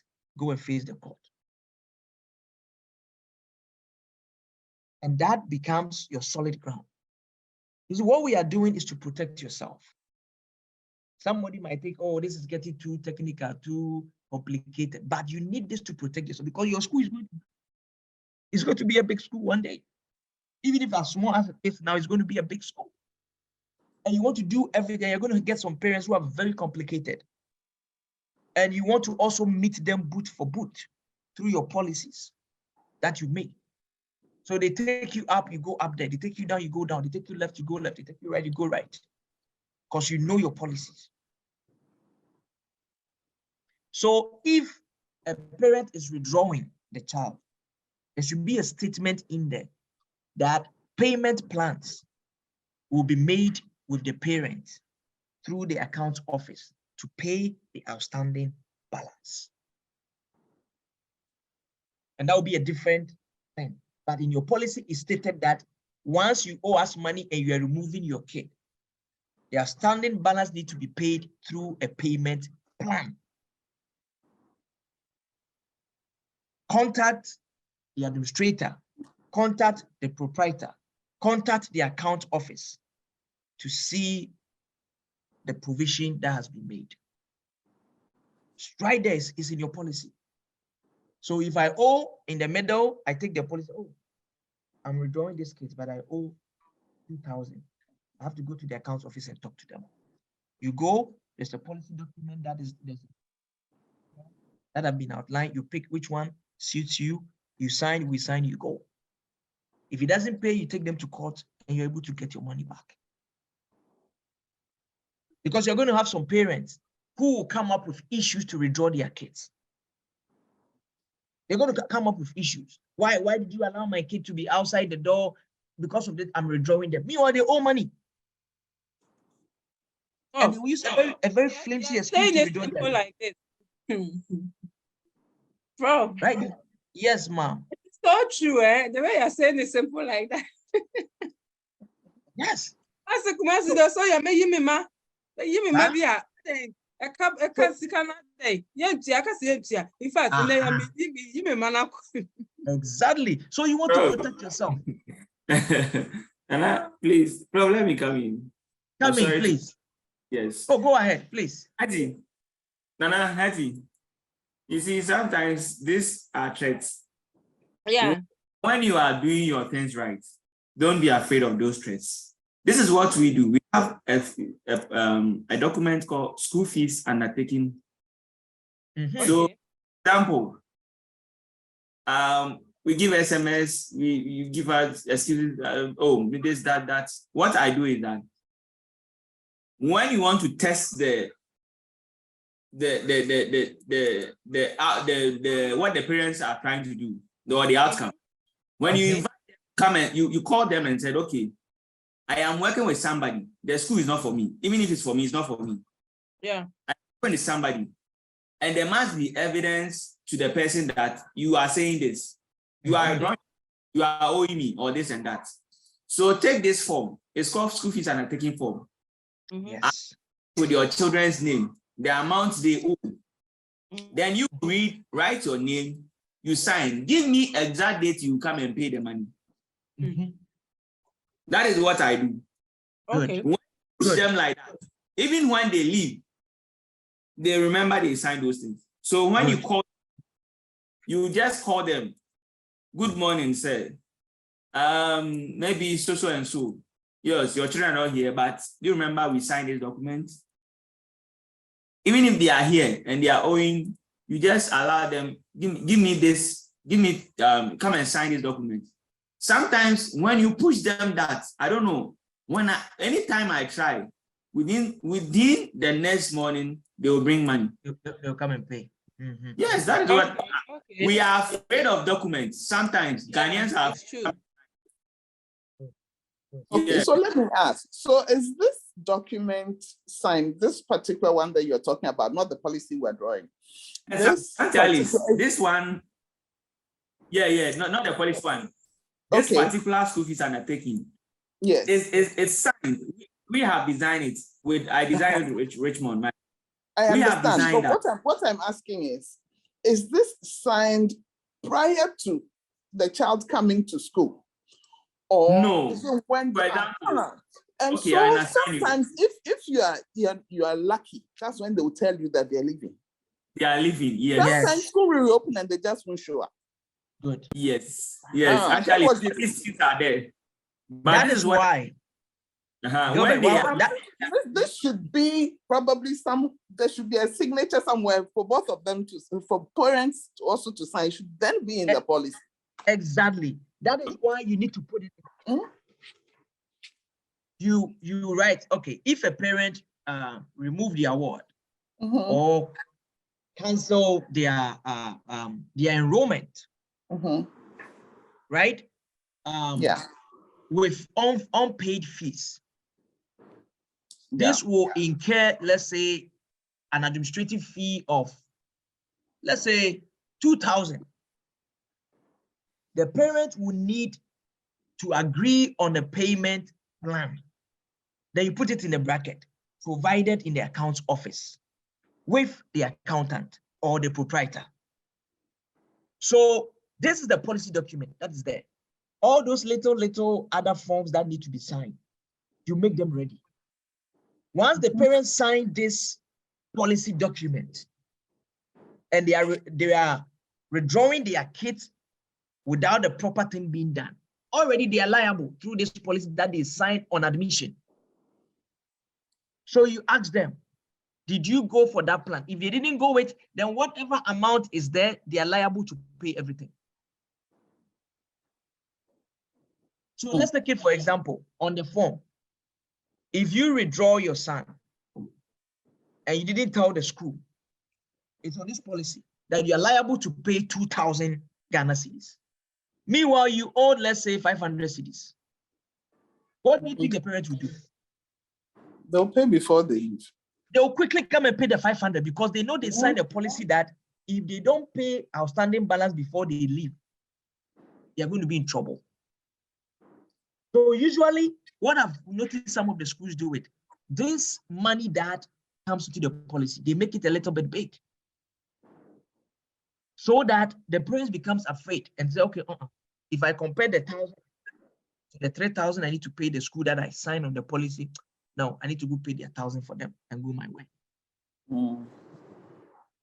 That is a way of indirectly pushing them because this is a policy document you sign. And this one is on admission. You bring your kid, you read through, you sign.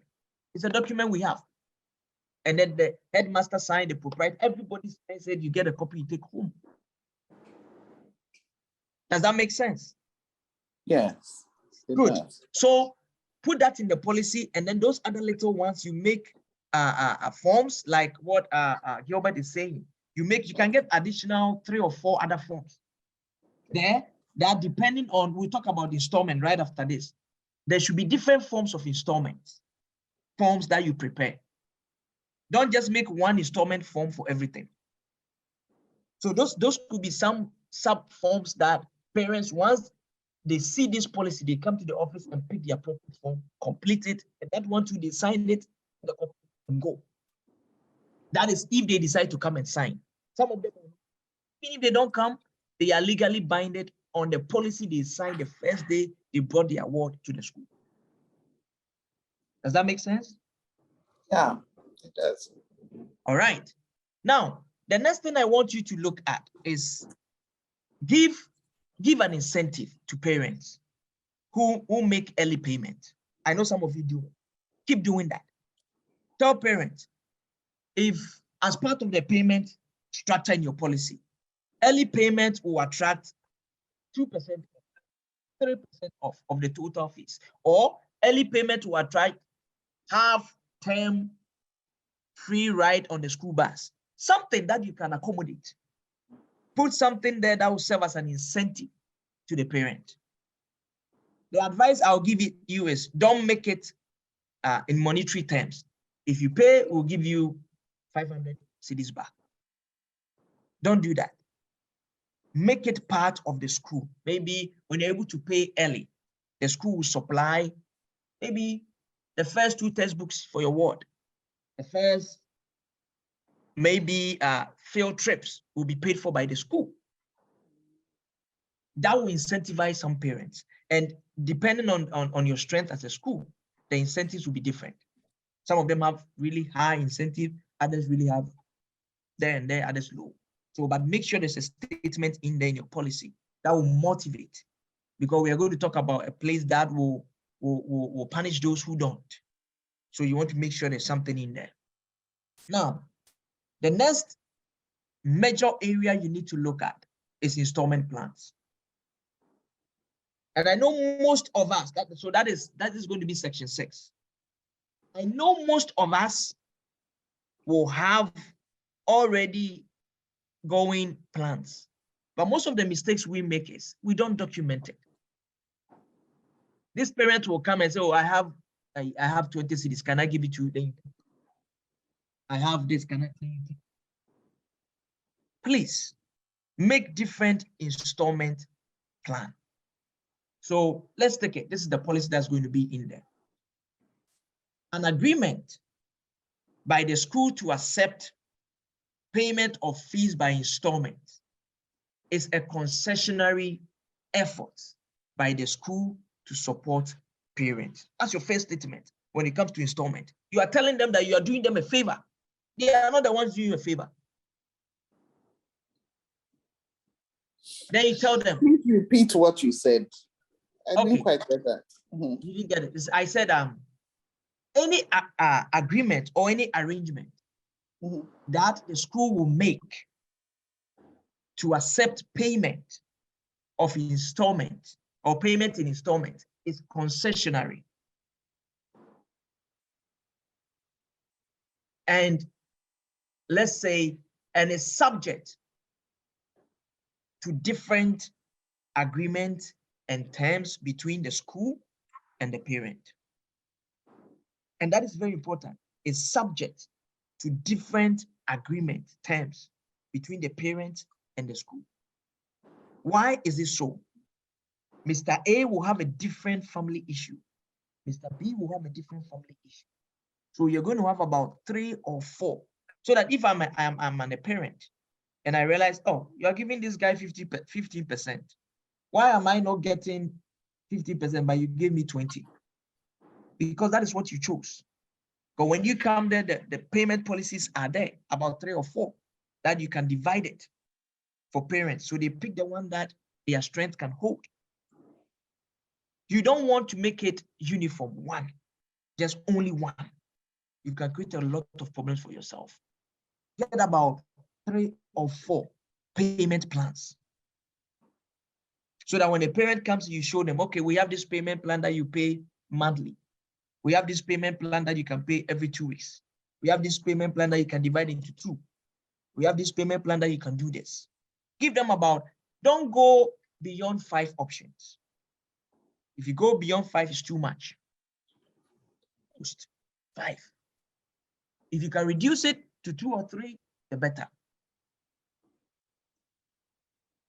And then you state in your policy, any payment or installment agreement made will be confirmed in writing and signed by both parties.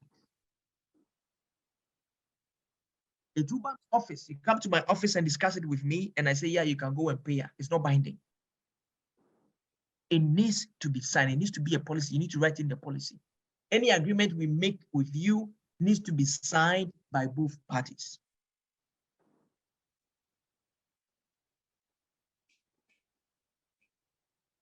Is that clear? Yes. The next point you want to state, I am a parent. Every year I have an installment plan. Are you going to change my installment plan or I should continue? So you can just make a brief statement. Guardians or parents who already have an installment plan running can keep to that, or they may want to change to a new plan. So maybe I didn't have money. Now I have money, so I don't want to do every month. I want to do just divide the fees into 2. And sometimes, the reason why the first statement is important is that sometimes you might get one unique parent that wants to pay in a unique form. Don't drive them away, accept it, but design a form or a payment statement for them. That's why the first statement say that any agreement that we do is concessionary and it's not the same. They are separate between the parents and then the school, which means that if Mr. A comes and says, okay, for this term, I'll pay 2%, and then I'll pay the 98% next week. You draft a policy, binding, they sign, or you draft a form or whatever you do, they sign, you sign, and it's binding.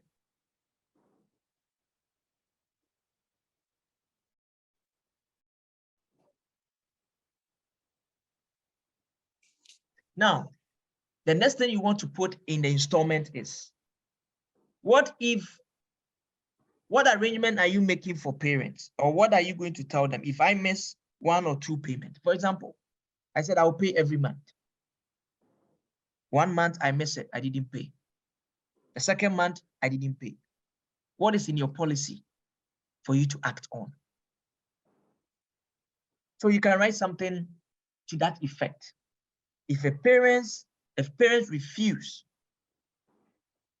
to adhere to payment plan and miss payment for 2 months consecutive, or miss payment for 3 months, or missed a payment, the installment plan will be cancelled. And the school has the right to require full refund.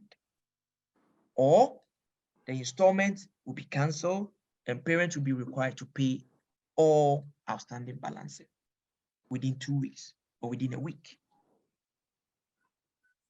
Some of you can be very lenient and said, if payments are missed on 2 occasions, parents will be given the opportunity to pick a new payment plan. Yes. I wouldn't go for that, especially if I know the parent. Why not just some parents? But if you realize it's a parent that is responsible, maybe now they are in a bit of financial difficulty, and you know this parent, once I give them a different plan, they will pay. You change it, it's okay, now I'm giving you a different plan in writing, they sign, you give them the new plan, they work on it. Does that make sense? Please, can you repeat what you just said? I'm sorry, I had an interruption, so. Oh, what I'm saying is, if I missed a payment, yeah, first, second, it is now in your power to either cancel the whole payment thing put in place, or you can give another option, a more flexible one. Let's say, for example, the payment options you put out is to divide the fees into 2. One at the reopening, the other one at the end, or in the middle of the term. And I'm missing it. I couldn't even pay the one for reopening. What other arrangement can you make for me? Would you allow me to go to the monthly payment, or you tell me pay everything straight?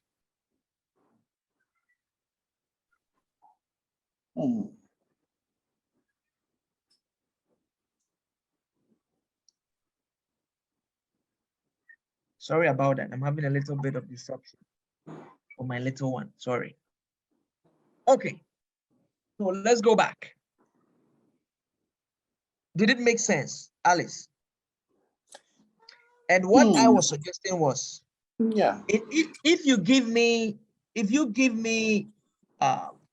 the option, I will not. You see, some parents will take advantage.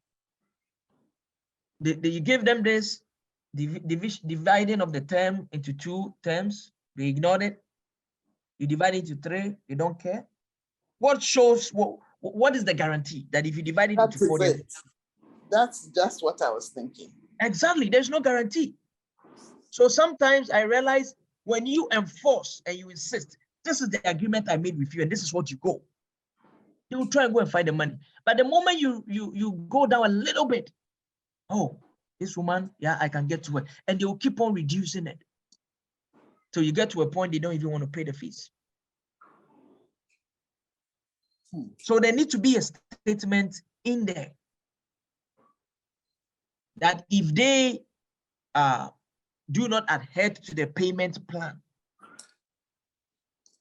a new payment will be made, or parents will have to pay the full amount once they've missed 2 or 3 payments. So it's in your policy. So if you miss 2 payments, then I'm sorry, the school demand everything. If that's how you want to go, fine. Somebody also say, I will try another plan. If that is how you want to go, frame it that way. Right? I've seen a policy that they put their payment plans in tiers. Tier 1, tier 2, tier 3, tier 4. So if tier 1, which was I think 50-50, if they are not able to pay, they go to tier 2, which was I think they divided into 3. And then tier 4. So you can decide if that's what you want, you can. But looking at our system and how some parents behave, my advice is don't stretch it too hard. If you give them the advantage, if you give them that options, they will take it. And at the end of the day, you won't get your money. Yeah. So limit it, limit the options they have and enforce. And that is my personal experience, what I've had. You may have a different experience with that. So the last thing, if they miss payment at all, after all the plans you've done, they decide not to pay, what will you do? You give them 3, 4, 5 options. What is it in your policy that is going to tell them straight? If installments are missed, if all effort to trace the money proves futile, what action are you going to take? What appropriate action are you going to take? And it might include what and what and what. Does that make sense? Yeah. There should be a policy statement on that in there. To write something, just one sentence in there. And then you want to look at late payment. What happens if I pay late? Are you going to charge me or it's okay? What has been the practice in your schools? If parents pay late, what happens? You take it like that? What have you been doing in your schools? Tell me. And what is your policy on it? What is the statement on late payment? Okay. Kindly, we do not have any measures in place for late payment, but what we do is if we devise every means and the parent don't pay, by close of the term, what we do is we keep the child's assessment sheet or record sheet, or that's the reports. Oh, okay. That's what we do. So you don't sack the kid. You don't allow the kid to go home. You don't do that. In extreme cases, we even what we do is that in the first place, not the child who owes you, the parents. Exactly. But we get every effort to reach the parents, as in reminders, as in SMS reminders, letters, phone calls. If all this fails for a particular term, the child will be allowed to write exams. And then the report card is kept. If the child comes back to school again, the first 1 week, the child will be sacked. Okay, I see. Okay. Because I group them. You've taken a lot. Yeah. Yeah. So meaning we have given you our long road. Operates, yes, yeah, like we are giving a long road. So if the child returns to school 2 weeks, I will be sacked. Okay. And yes, so because sacking has a lot of implications and dangers. Yeah. So we do Okay, so Gilbert, are you done? Hello. Sorry. Hello, you can continue. Okay, sorry if I cut you. So what we do is, after consistently calling, following up, sending text messages, and the parent refusing to keep their side of the deal, or we cut service. So we use cutting of service in place of sacking of school fees. So cutting of service is the core service to your child is academics. So we cut service. We don't make the child take part in anything academics. We don't make the child go home. But the child doesn't sit in the classroom. Okay. So we get a place for the child or your children to sit until after school. And then when everybody is out after school, they join them. Again, we don't, for the service, we don't, it's just academics. So if we start, there's canteen, the canteen is part of the school fees. The child will go and eat, because if you get to pay, if you come and pay finally, I mean, we can't, that one, we can't feed the child. Most parents fight it, but I mean, what we tell them is, at the end of the day, it's even to our disadvantage, because now after paying, we will have to go back and ensure your child is at par with his colleagues. And that is a lot of work on us, but we don't mind, we will sacrifice that one. And then the other one too is, if we keep on doing that and you don't change, no problem. Exams time, you won't write exam. The child will not write exams. The child will be in school. All his or her mates will be writing exams. And you know, the first bit, most children, I mean, with where I am, though, is most children are very conscious of themselves. And so they feel embarrassed when they actually stand out. So at the end of the day, after pushing the parent, and I think Gilbert mentioned something, that it's not the child who owes, but the parent. It's true. It's very true. But at the end of the day, sometimes your last resort is to use the child to push the parent to come and pay. Most of those children don't like embarrassment. And so when they are pushed to that limit, my name was called out, or I was called to stand outside, they go home, and that day, the parents, so sometimes you get a lot of the parents calling in, and why did you sack, blah, blah. It's not my child who's so, but make them aware, no. How many times you refer them to the number of times they've been contacted, and those who have signed policies, payment plan, you remind them.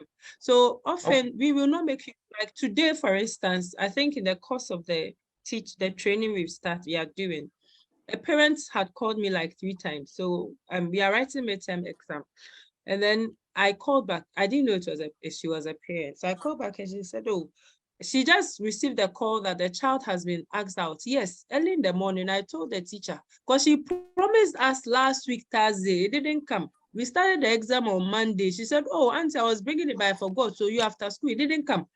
She told the child it will come yesterday. It didn't come. So this morning, I called my administrator that gets the child out of the classroom.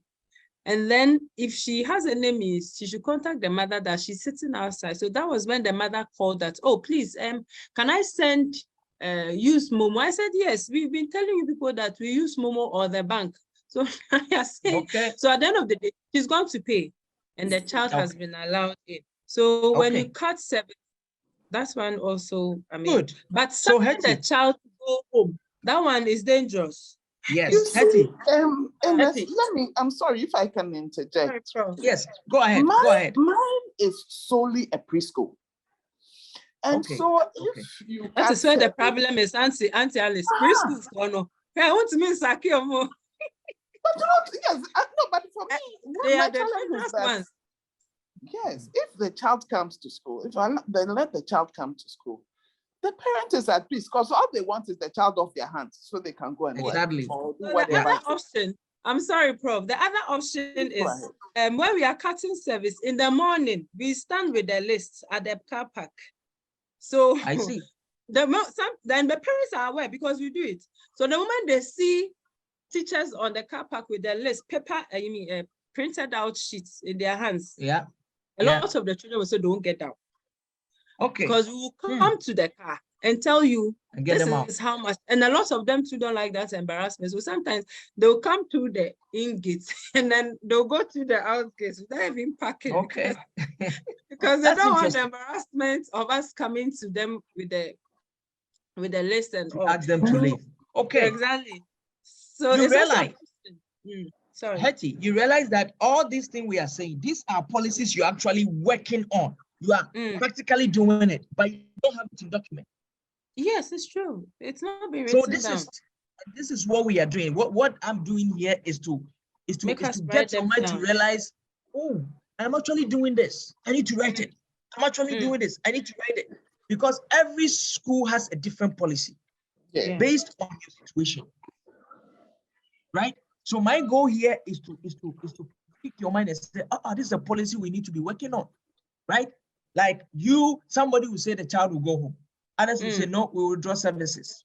Withdrawing services involve A, B, C, D. You are doing it, but you're not writing it down. Put it in a document. Okay. All the little things you are doing when parents refuse to pay money, put it and make it part of the late payment and default payment policy. And put it in there. When there's a debt that is not paid, we do A, we do B, we do C, we do D, we do F. If worse come to worse, we call the parent, don't let your child come to school, period. That's the last thing you can do. Because that's it. The moment they bring the child to school, you taking the child out of the school can also bring a whole legal thing. So the best thing I tell parents to do is, I tell teachers to do is, don't even allow them to even bring them. Tell them, I'm sorry. Because payment don't wait till they bring the kid to the school before you go to the class or drive them off. That is going to bring a whole thing. Right? Now, when you are giving these deadlines and payments stuff, please put in numbers and dates. Don't make it vague. If fees still remain unpaid. I don't understand what you just said. Yes. If fees remain unpaid after 7 days of receiving notification, there will be a charge of 100 cedis in addition to the amount owed. Straightforward. Anybody who read this understands. Very nice one. Anybody who read this will understand it. No ambiguity. That after 7 days of reaching out to you about your child's indebtedness, if you don't pay after 7 days, it attracts 100 cedis every week. It attracts 100 cedis in addition. It attracts 5 cedis every day. You put it in there so it's clear. Parents know that the moment I receive an email, the moment I receive a call, I have 7 days. If after 7 days I don't pay, I attract a penalty of 100 cedis. Does that make sense? Yes. Good. Then you put something in there in the policy again. If the debt rises to, let's say, an unacceptable level, if the debt rises to an unacceptable level, the school has the right to take any extreme measures. That one, you can leave it vague because you've already put what you want to put there.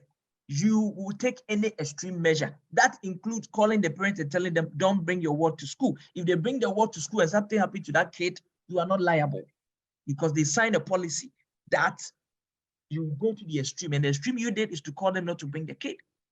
They signed it and they brought the kid and something happened to the kid. So it's their own problem. They need to go and deal with that. Then you saved yourself. And there's phone evidence to show that you called them and told them not to come. Or there's an email that showed that you send them an email and said, Mr. So and so, because of your unacceptable level of indebtedness, please, for the remaining of the term, your son is not allowed into the school premises until fees are paid or until this amount is paid. You send an email evidence, it goes out. You send a text message evidence, it goes out. You make a phone call, it goes out. You are safe. If they bring their kid, anything happens, they sign the policy, it's their problem, they deal with it. Does that make sense? Any questions so far? Yes, the Yes, point go ahead. where you said, okay, so if the fees remains unpaid, maybe probably for a period of 2 weeks or something, there's an increment or a surcharge of 100 cedis. Then you went on to say that if it's delayed further, you said if it's unacceptable, if it gets to an unacceptable level. Okay. And you can use that word, unacceptable level. For example, you brought your child 1 year in grade 1. You say you didn't have money, we allowed the child to be in grade 1. The child is in grade 2. Already the child owns about, let's say, 3,000. Grade 2, first term he didn't pay. Comes back to second term and you're telling me, oh, I'm going to pay. That is unacceptable. We've given you 1.5 years. It's unacceptable. So that one unacceptable, you as a school determine when it's unacceptable. Some people can qualify it and say unacceptable means indebtedness for about 1 year. Some people can say 2 months, but I will put it unacceptable so that as the school, we decide which one is unacceptable. And then you, as a parent, will have to pay whatever balance or whatever indebtedness that comes up. It might be difficult. What I see happening is most parents will end up taking their kid from that school. Yes, but sometimes it is when they have that plan already that they delay in paying or refuse to pay. Exactly. But because they signed this document, the need for because they signed this document, you refer them, say, remember, you have this. If you don't sign, I'm going to take a legal, and this one, you have a right to take them up. Yeah. Please go ahead. Sorry.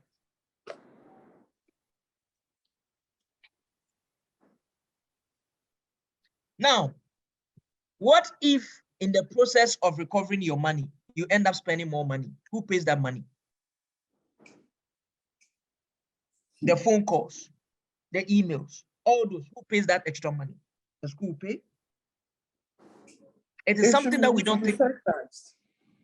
Yes, it's something that we don't think about, but you need to put it in your policy. I'm putting it straight away. Yes, if parents or you can say parents are liable to pay any extra fees or any cost that is attached with indebtedness, which include making phone calls, sending text messages, sending emails, which are as a result of claims unsettled. Parents are liable to pay that money. Put it in the policy. So if you make me drive to your house and I come and you tell me, I'm sorry, I didn't get the money. I go back, drive back. I don't make phone calls 10, 15 times. Prof, I'll put all those money records down. This one for me. Parents are liable to pay all costs. All costs attached to indebtedness. Indebtedness, yeah. As a result of. No, let's take it this way. Parents shall be liable to pay costs involved or attached or charges or making charges.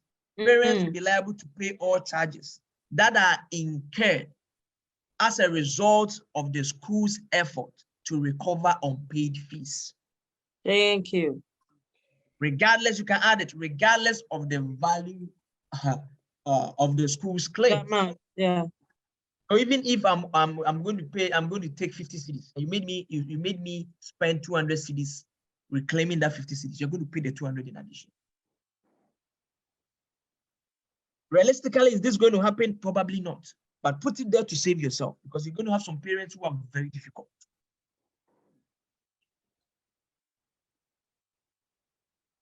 Now, wow, I know our time is Prof, going. you said the I'm good. last bit, preferably or something. I didn't hear the last one. Oh, I said regardless of the value of the school's Regardless claim, of the value. of the Yes, values that the school is claiming. of the value. Oh, wow, I've kept you here 2.5 hours. Forgive me, I'm It's going to fun. run through. Prof, it's fun. Please, let's continue. It's becoming enjoying. That's why, when you give teachers a chance, I can talk the whole day. So forgive me, those of you that need to go somewhere. I'm going to rush through it. Okay, now let's look at the next. Rush. We beg you. We beg you. This is once in a Let's look at the next area you want to look at. When do you give refunds and when do you waive fees off? There need to be a statement there in your policy. If a student is absent, let's take it for example, I pay all my fees. The moment school started, 1 week into school, I was so sick and I was out for the rest of the term. Are you going to give me my money back? There needs to be a policy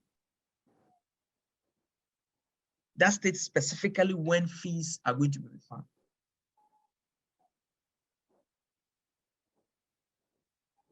Does that make sense?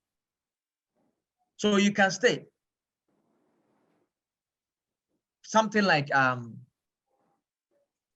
fees are refundable under the following circumstance, and then you can list it. 1, if student pay all fees and because of ill health or any other reason is not able to be part of the whole school year, the school will pay the weeks and pay it off or pay the balance. That's 1. So 1, it could be maybe when the kid is absent for a very considerable time because of illness or any valid reason. I don't even want to use the word valid because when you use valid, some people can interpret it You the way open they want. yourself up. Exactly. So illness. What else can put a kid out of school? Illness, accidents. accidents. Good. Think through. You might have 1 or 2 things that could put a kid out of school for a long time. Emergency travel outside the school. Emergency travel outside. Good. So these things, if they pay the fees, and then just at the beginning of the term they had to leave, yes, you put in your policy that you either give them part of refunds or the full transfer of parents. Transfer of parents. Transfer of parents too. Good. Yeah. Maybe the kid is living with the mom in Accra, and all of a sudden the dad wants him and he needs to move to Kumasi. The term just started. You can't keep their money. You can. What I tell teachers and administrators to do is, you can put it in your policy that if it's first 2 weeks of the term, you refund the full amount. If it's the 3rd week to, let's say, Bro, first 2 weeks, the earth continue. If continue is part, first 2 weeks, the earth. Yes, that is if feeding is part of your fee. Okay. If feeding is not part of your fees, then you can take that out. But if it's part of your fees, yes, you can take the feeding aspect out. Right? So it depends on what constitutes your fee system. Okay. So yeah, Prof, can we also, I'm sorry. Oh, can I go ahead? Yes. Okay, so I'm asking, is it possible that we can give, they probably have to give us some notice before the school is you can put it in there.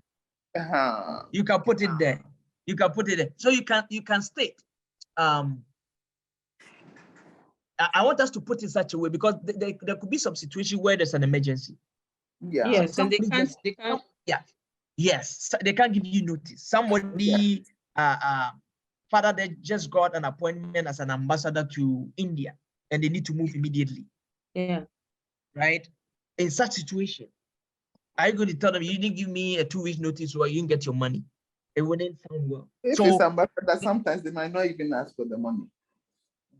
Yes. Yeah. Sure. What if you have no idea? Family members will come for it. You know. Yeah, that's a good one. Yeah, but you want to put something in there. You want to put something in there to save you, right? That's right. So That's right. if when applicable, a week notice or 3 days notice of Yeah. students' condition is acceptable, right? Okay. You put in when applicable. When it happens in such stage, sometimes it's very difficult to work around, even if you have a policy, right? So what I say is, if the child was in the school for, let's say, 1 week to about 2 weeks, you can just let the kid go. That's my personal thing. That is if your feeding and other cost is not part of the fees. But if it's part of it, they ate, so they need to pay. So you take that money out. And you need to sit down with your accountant and administrators. Okay, somebody stays in here for 1 month. What are some of the things we can charge? What are some of the things we cannot, or we should let go? And then you frame it in a nice way. If you stay 1 week to 2 weeks, no refund or on full refund. If you stay 1 month, 50%. If you stay more than a month, 70% will be taken by the school, so that you put it in there. So if we have to refund it, we just go to the policy and say, okay, you stayed here for 1 month. The policy says we give you 50% back of your money. How much did you pay? You paid 2,000, 50,000. Voila, you leave. Does that make sense? Yes.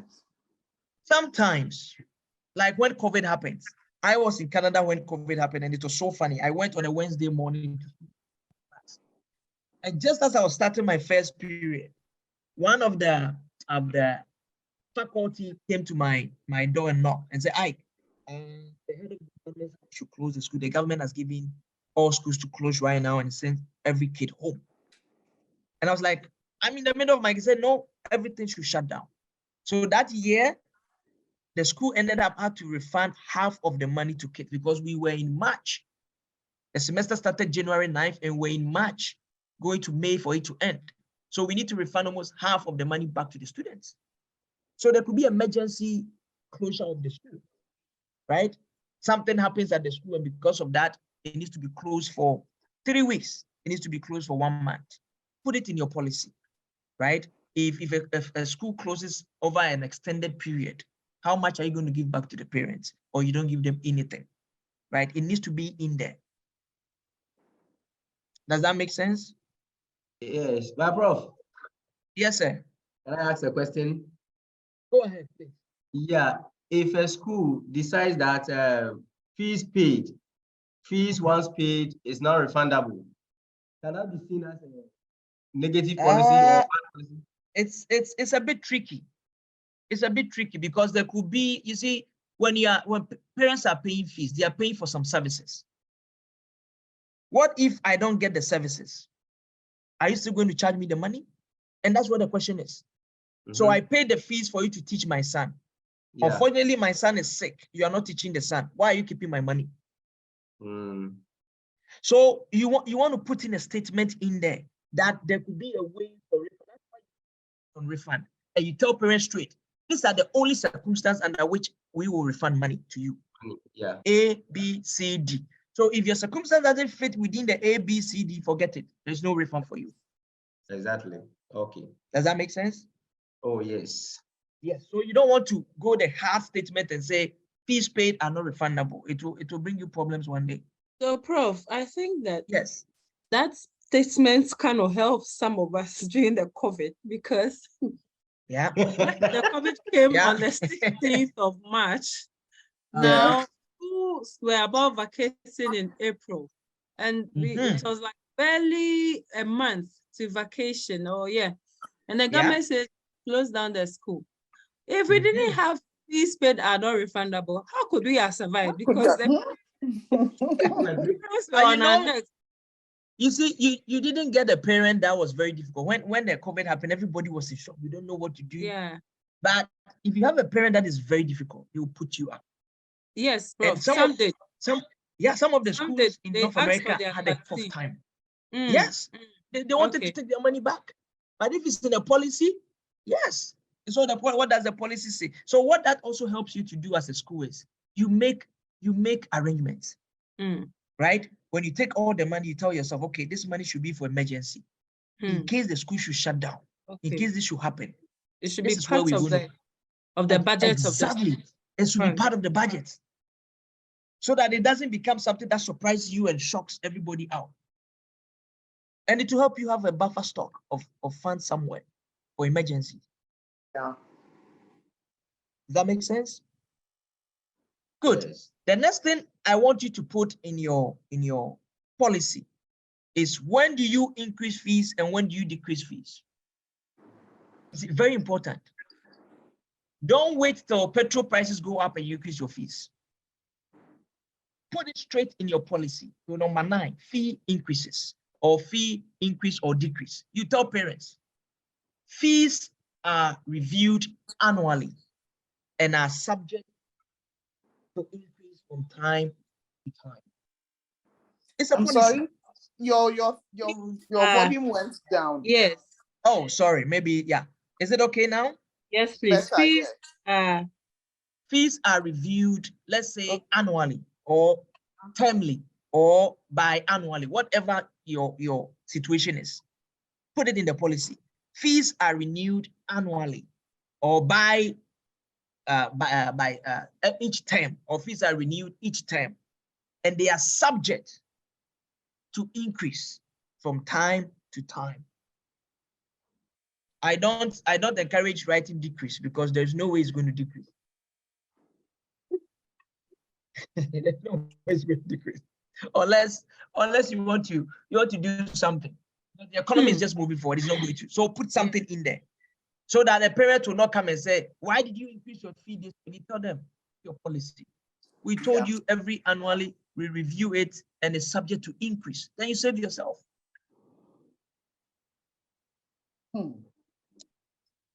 Does that make sense? It does. It does. Yes. Okay. If parents, let's say, receive less than the term's notice of a fees increase, they may give, so for example, we are going to, when we go to the chart, there's going to be some time that you need to give instructions to parents when fees are due. And you know, this one, I'm not going to even, I'm just mentioning it to you, but I will discourage you from putting it in there, because sometimes administrative wise, you can make the mistake and parents can take advantage. If you put it in there, what I've seen in most of the policies in the research is they put in a statement, for example, that if I receive less than 2 weeks notice of fee increase, I have the prerogative as a parent to refuse paying. People put that in their policies. Oh yeah, and they tell them you can either withdraw your son because of the increased fees that you can't pay, or you can refuse to pay, or you can negotiate. Hey, really? See, I will not encourage you, because in our country here, people take advantage of the slightest thing they get.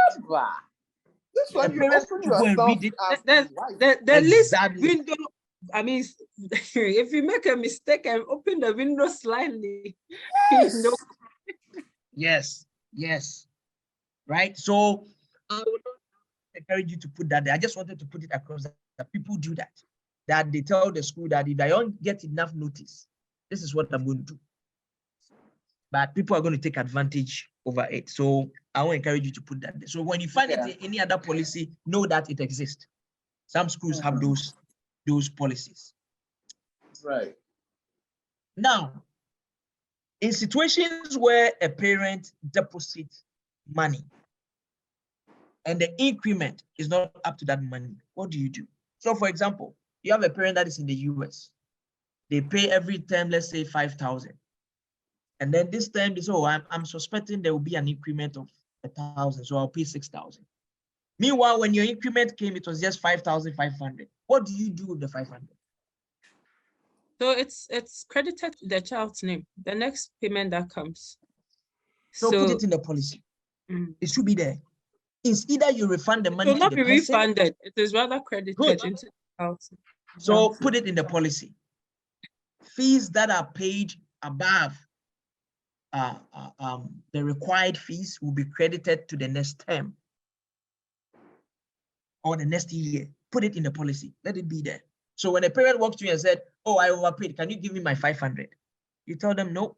In our policy, we don't give the money. We credit it to you. So it's going to be credited in your next term payment." So you save yourself. Does that make sense? Yes, it does. Now, the last section I will let you to look at is general information about this. General, if this is where any other thing that is going on in your individual school that may not be applicable to other schools, you pop it there, you put it there. But as I said, the key is make it straightforward, simple to understand. Don't make it vague. You can, additional information, you can say parents consent to the school making inquiry on payment history from the child's previous school. Does that make sense? So No, I the don't parent is understand it. consenting that the school has the right to go and find To out make from the inquiries child's former from the previous inquiries school. on how they have. Okay. Exactly. What this does is, for example, the person is in the community.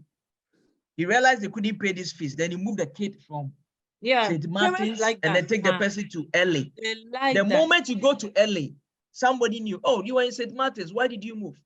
Once they sign this form, you have the right to go back, or when a child is coming, you have the right to go and ask for are they good fee paying parents? If it's no, you can make the decision. If it's yes, you know. But this is basically letting the parents consent that you have the right to go and ask.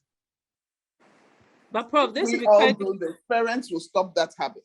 It's true, but Yes. Alice, this will be a bit difficult because a lot of schools have their privacy policy where they don't disclose Those information. about their any stakeholder.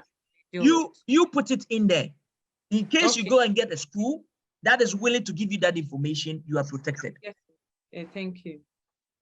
And then you can also there's a policy I saw. It was very interesting. Let me find it. Where did I see? Good, I found it. This is what they wrote. The parents also consent to the school informing any other school or educational establishment to which the pupil is to be transferred if any fees of the school are unpaid. Okay, Prof, please come again there. The parents also consent. This is one, I'm just picking it verbatim from one place, and I thought it was interesting.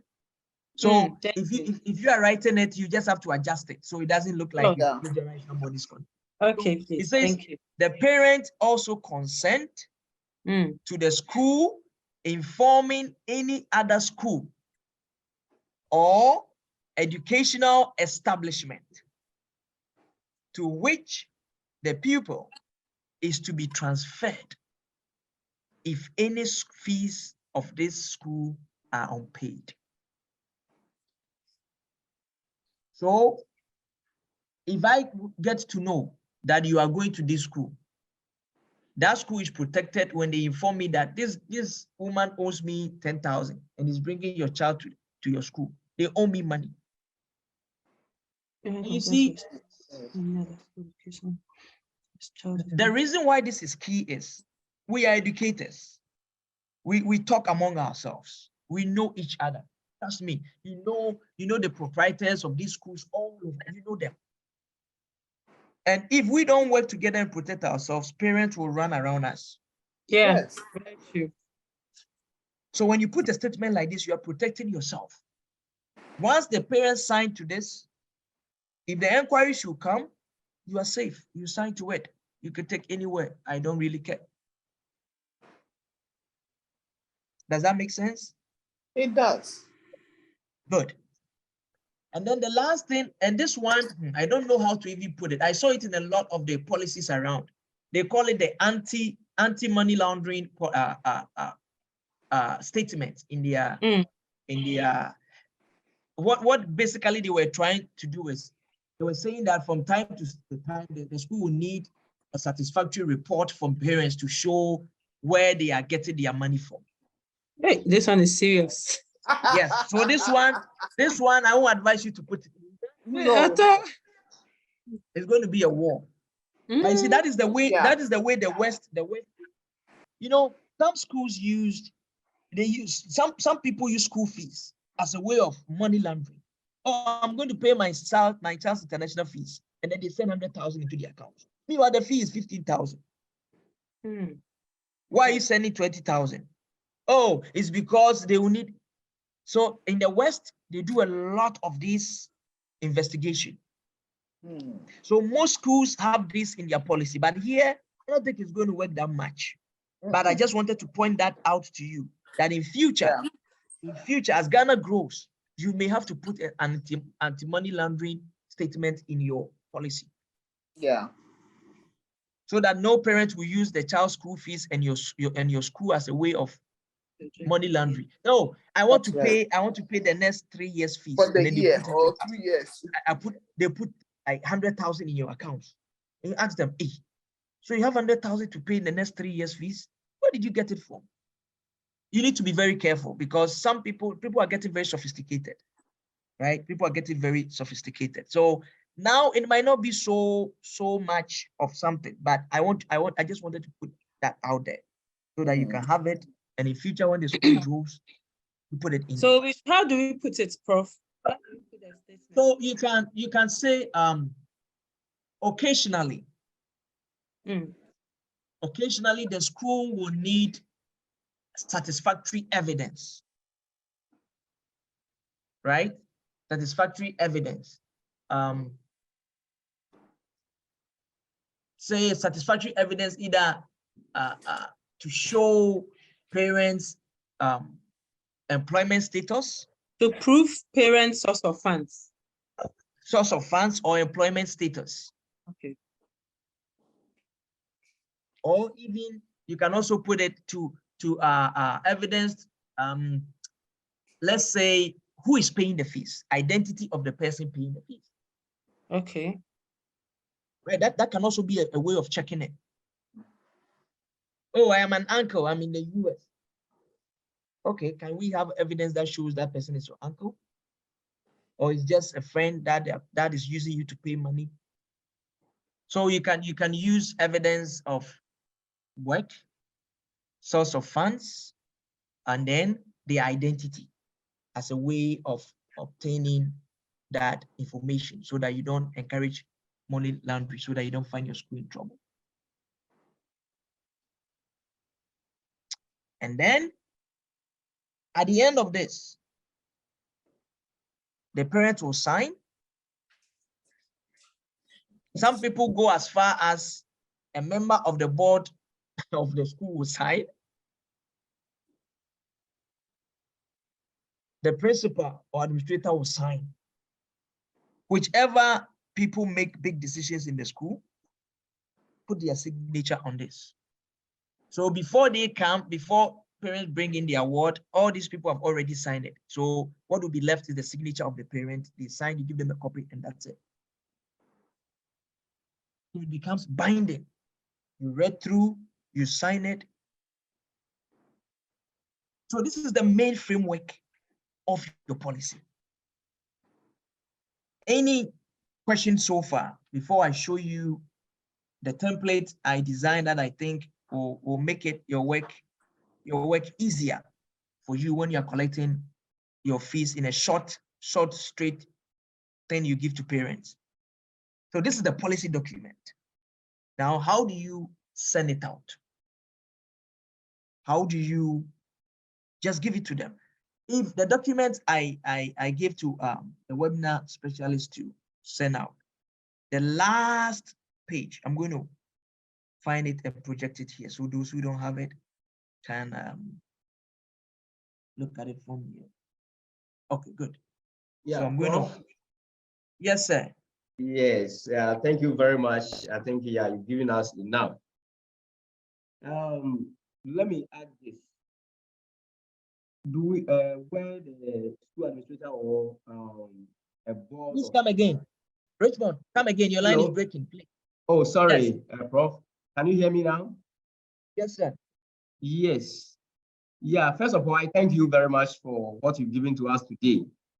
My question is, when it Yes. comes to the signing of the documents, you made mention of a member of the board or someone in a higher authority, like the managing director. Yes. Then is there also a portion for parents' declaration? Maybe I. Oh, yes. Yes. I said that's the first thing. That's the first thing. So That's that the would be first thing. The parents should sign first. Oh, okay. When they've read it, they sign first before it goes to the school administration. And as I said, you can choose whoever. Yeah, you can choose whoever to sign at the administration. It could be the principal, it could be the managing director, the proprietor. Yes. Oh, all right. Does that make sense? Yeah, that makes sense. Yes. And then I think I Okay. get that. So thank you Oh, okay. Okay. for the clarification. So this is the form I want to share with you. Please, do you see the screen? Yes. Okay. So you have it. You have it in the email that was sent out. Those who didn't get it, please do send me your email. I'll just send it to you too. Okay. So this is something quick you could put on your notice board beside the policy. Print policy in 3 or 3.5. Put it there on your board too. And beside that, give them this too. 1, when will the accounts of full fees levies be issued? Not yet, Prof. I can't see. Oh, you can't see? Who else can see? Okay, I can see. It's on our screen. You have shared your screen, so I can see. Yes, I've shared my screen. Yes. It's not the school fees procedure worksheet. School fees procedure worksheet, yes. Yes, I can see clearly. You can It's see. in No, please, I think it's the internet. But Mike Oh, is it's the saying internet. as a guy for Yes. Oh, it's the internet. Prof, is it the school fees procedure worksheet? Yes. Yes, please. Mhm. Okay, then. All right. So you can open it in your document and follow through. So when will the Okay. account of full fees levies be issued? Straightforward. Straightforward. Stated. So the other three who have not First term yet fees is issued out the last day for the previous term. So once you Okay. reach them, we also have Straight. Frederick. No, somebody's talking in the background, so it's not so clear. Oh. Can you show your? Can we mute ourselves, please? Thank you. Great. So when will the account of full fees levies be issued? It needs to be straightforward. School fees levies, new school fees levies will be issued the last day to the previous term. So maybe this is the school year. We end, let's say June. The last day of June, levies for the next term will be issued. What is the responsibility of parent? The moment this is issued, what should parents do? Payment is due 14 days from the time it's issued. That is how you want it. Or payment is due the first week of reopening. And put the date there. The first week of reopening is the week of June, and maybe July 1st to July 7th. Put it there. When will you send reminder notices to parents?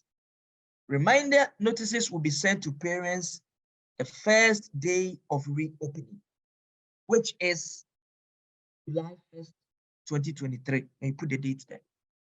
What must parents do when they receive this notice? Parents need to pay outstanding balance. So you're basically walking them through what you need to do. Are there any arrangement made for varied payment? Who is responsible for approving it? There you stated, if you are on installment package approved by the principal, stick to that. If you prefer a new installment package, speak to the principal. What should be the expected response of parents? What should come from them? Parents stick to the installment, or they change the installment plan, or they pay the fees in full. What do you do to parents who still refuse to settle outstanding balance? Send a second reminder to parents who have outstanding balance. What should parents do? Please pay the outstanding balance. Number 5, if they still refuse to do, what do? Send a strong communication to parents and advise them on the consequences of their refusal to pay. So what should be some of the strong response? 7 days. Is there a question? No, we're coming to give okay. examples of the strong communication.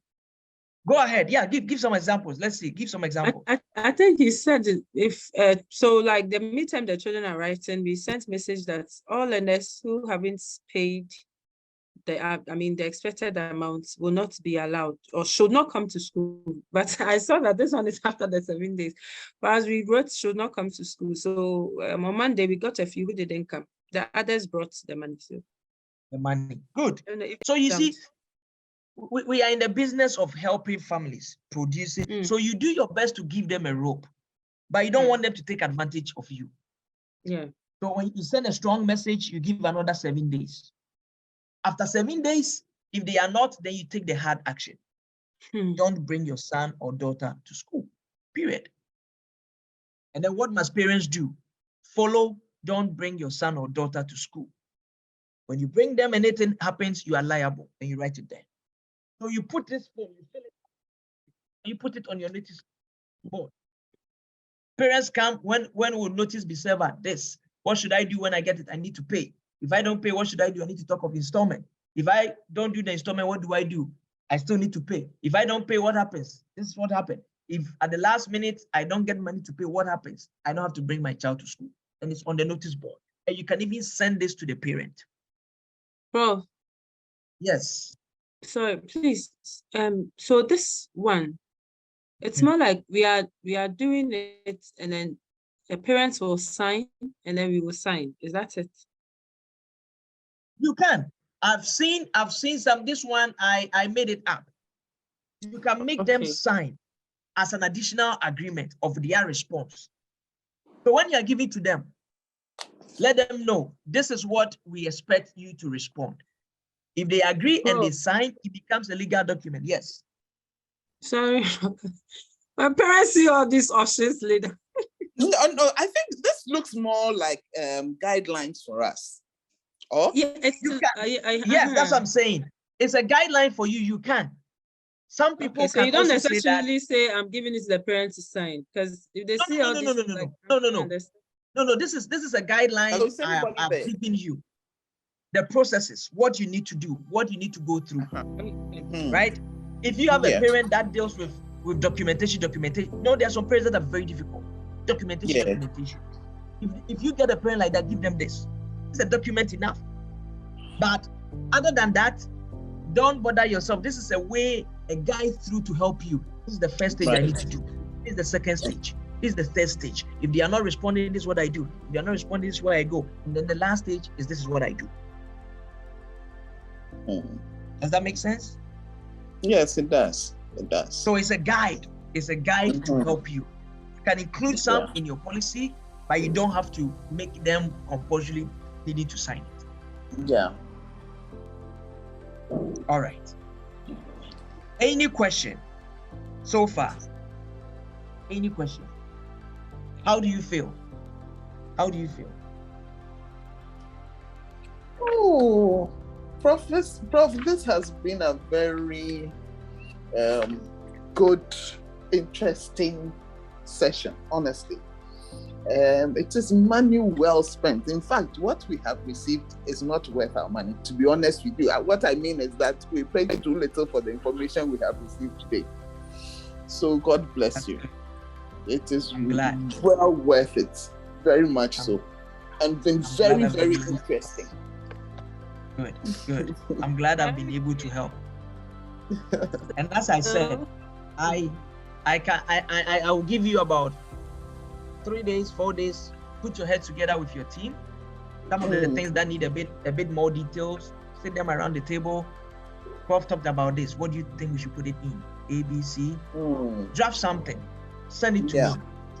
Sure. Then I'll talk to you. If I have to set up one-on-one Zoom meeting for us to chat and then help you get it all round up, we'll do it beautifully. So just take a few days and then put something concrete together and let's have a discussion. Thank you.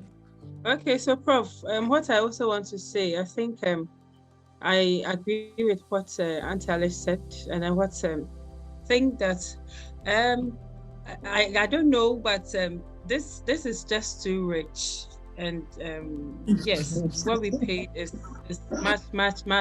And you know, like you mentioned in one of the statements, some of the things we are doing it, but we didn't know that this is something that can be documented and then, you know, help the business grow. Help. There are times that's when you are working, as in you are trying to implement these things. Most of them that I mentioned are things that I brought on board myself. But I didn't know that I could have just documented it and then it's down, it's there. Exactly. Now you tell me, no, this thing can be put down, and I can even charge the owners for. Oh yeah, and you see, the interesting thing is, you'll be able to teach others. Yes. And then the school will work on the same plan. Once you have the idea, you teach everybody. There's okay. You are all in the same boat. Help the school to grow. Help the school to grow. So we want to say a very big thank you, but like Oliver did, we are asking for more. Saying that we understand that whatever we pay is not is less than what we are receiving, but please give us more that we know how to pay for. So Prof, we ask for more. And so your email address, like he said, and then I don't know, I think I've fallen in love with the team.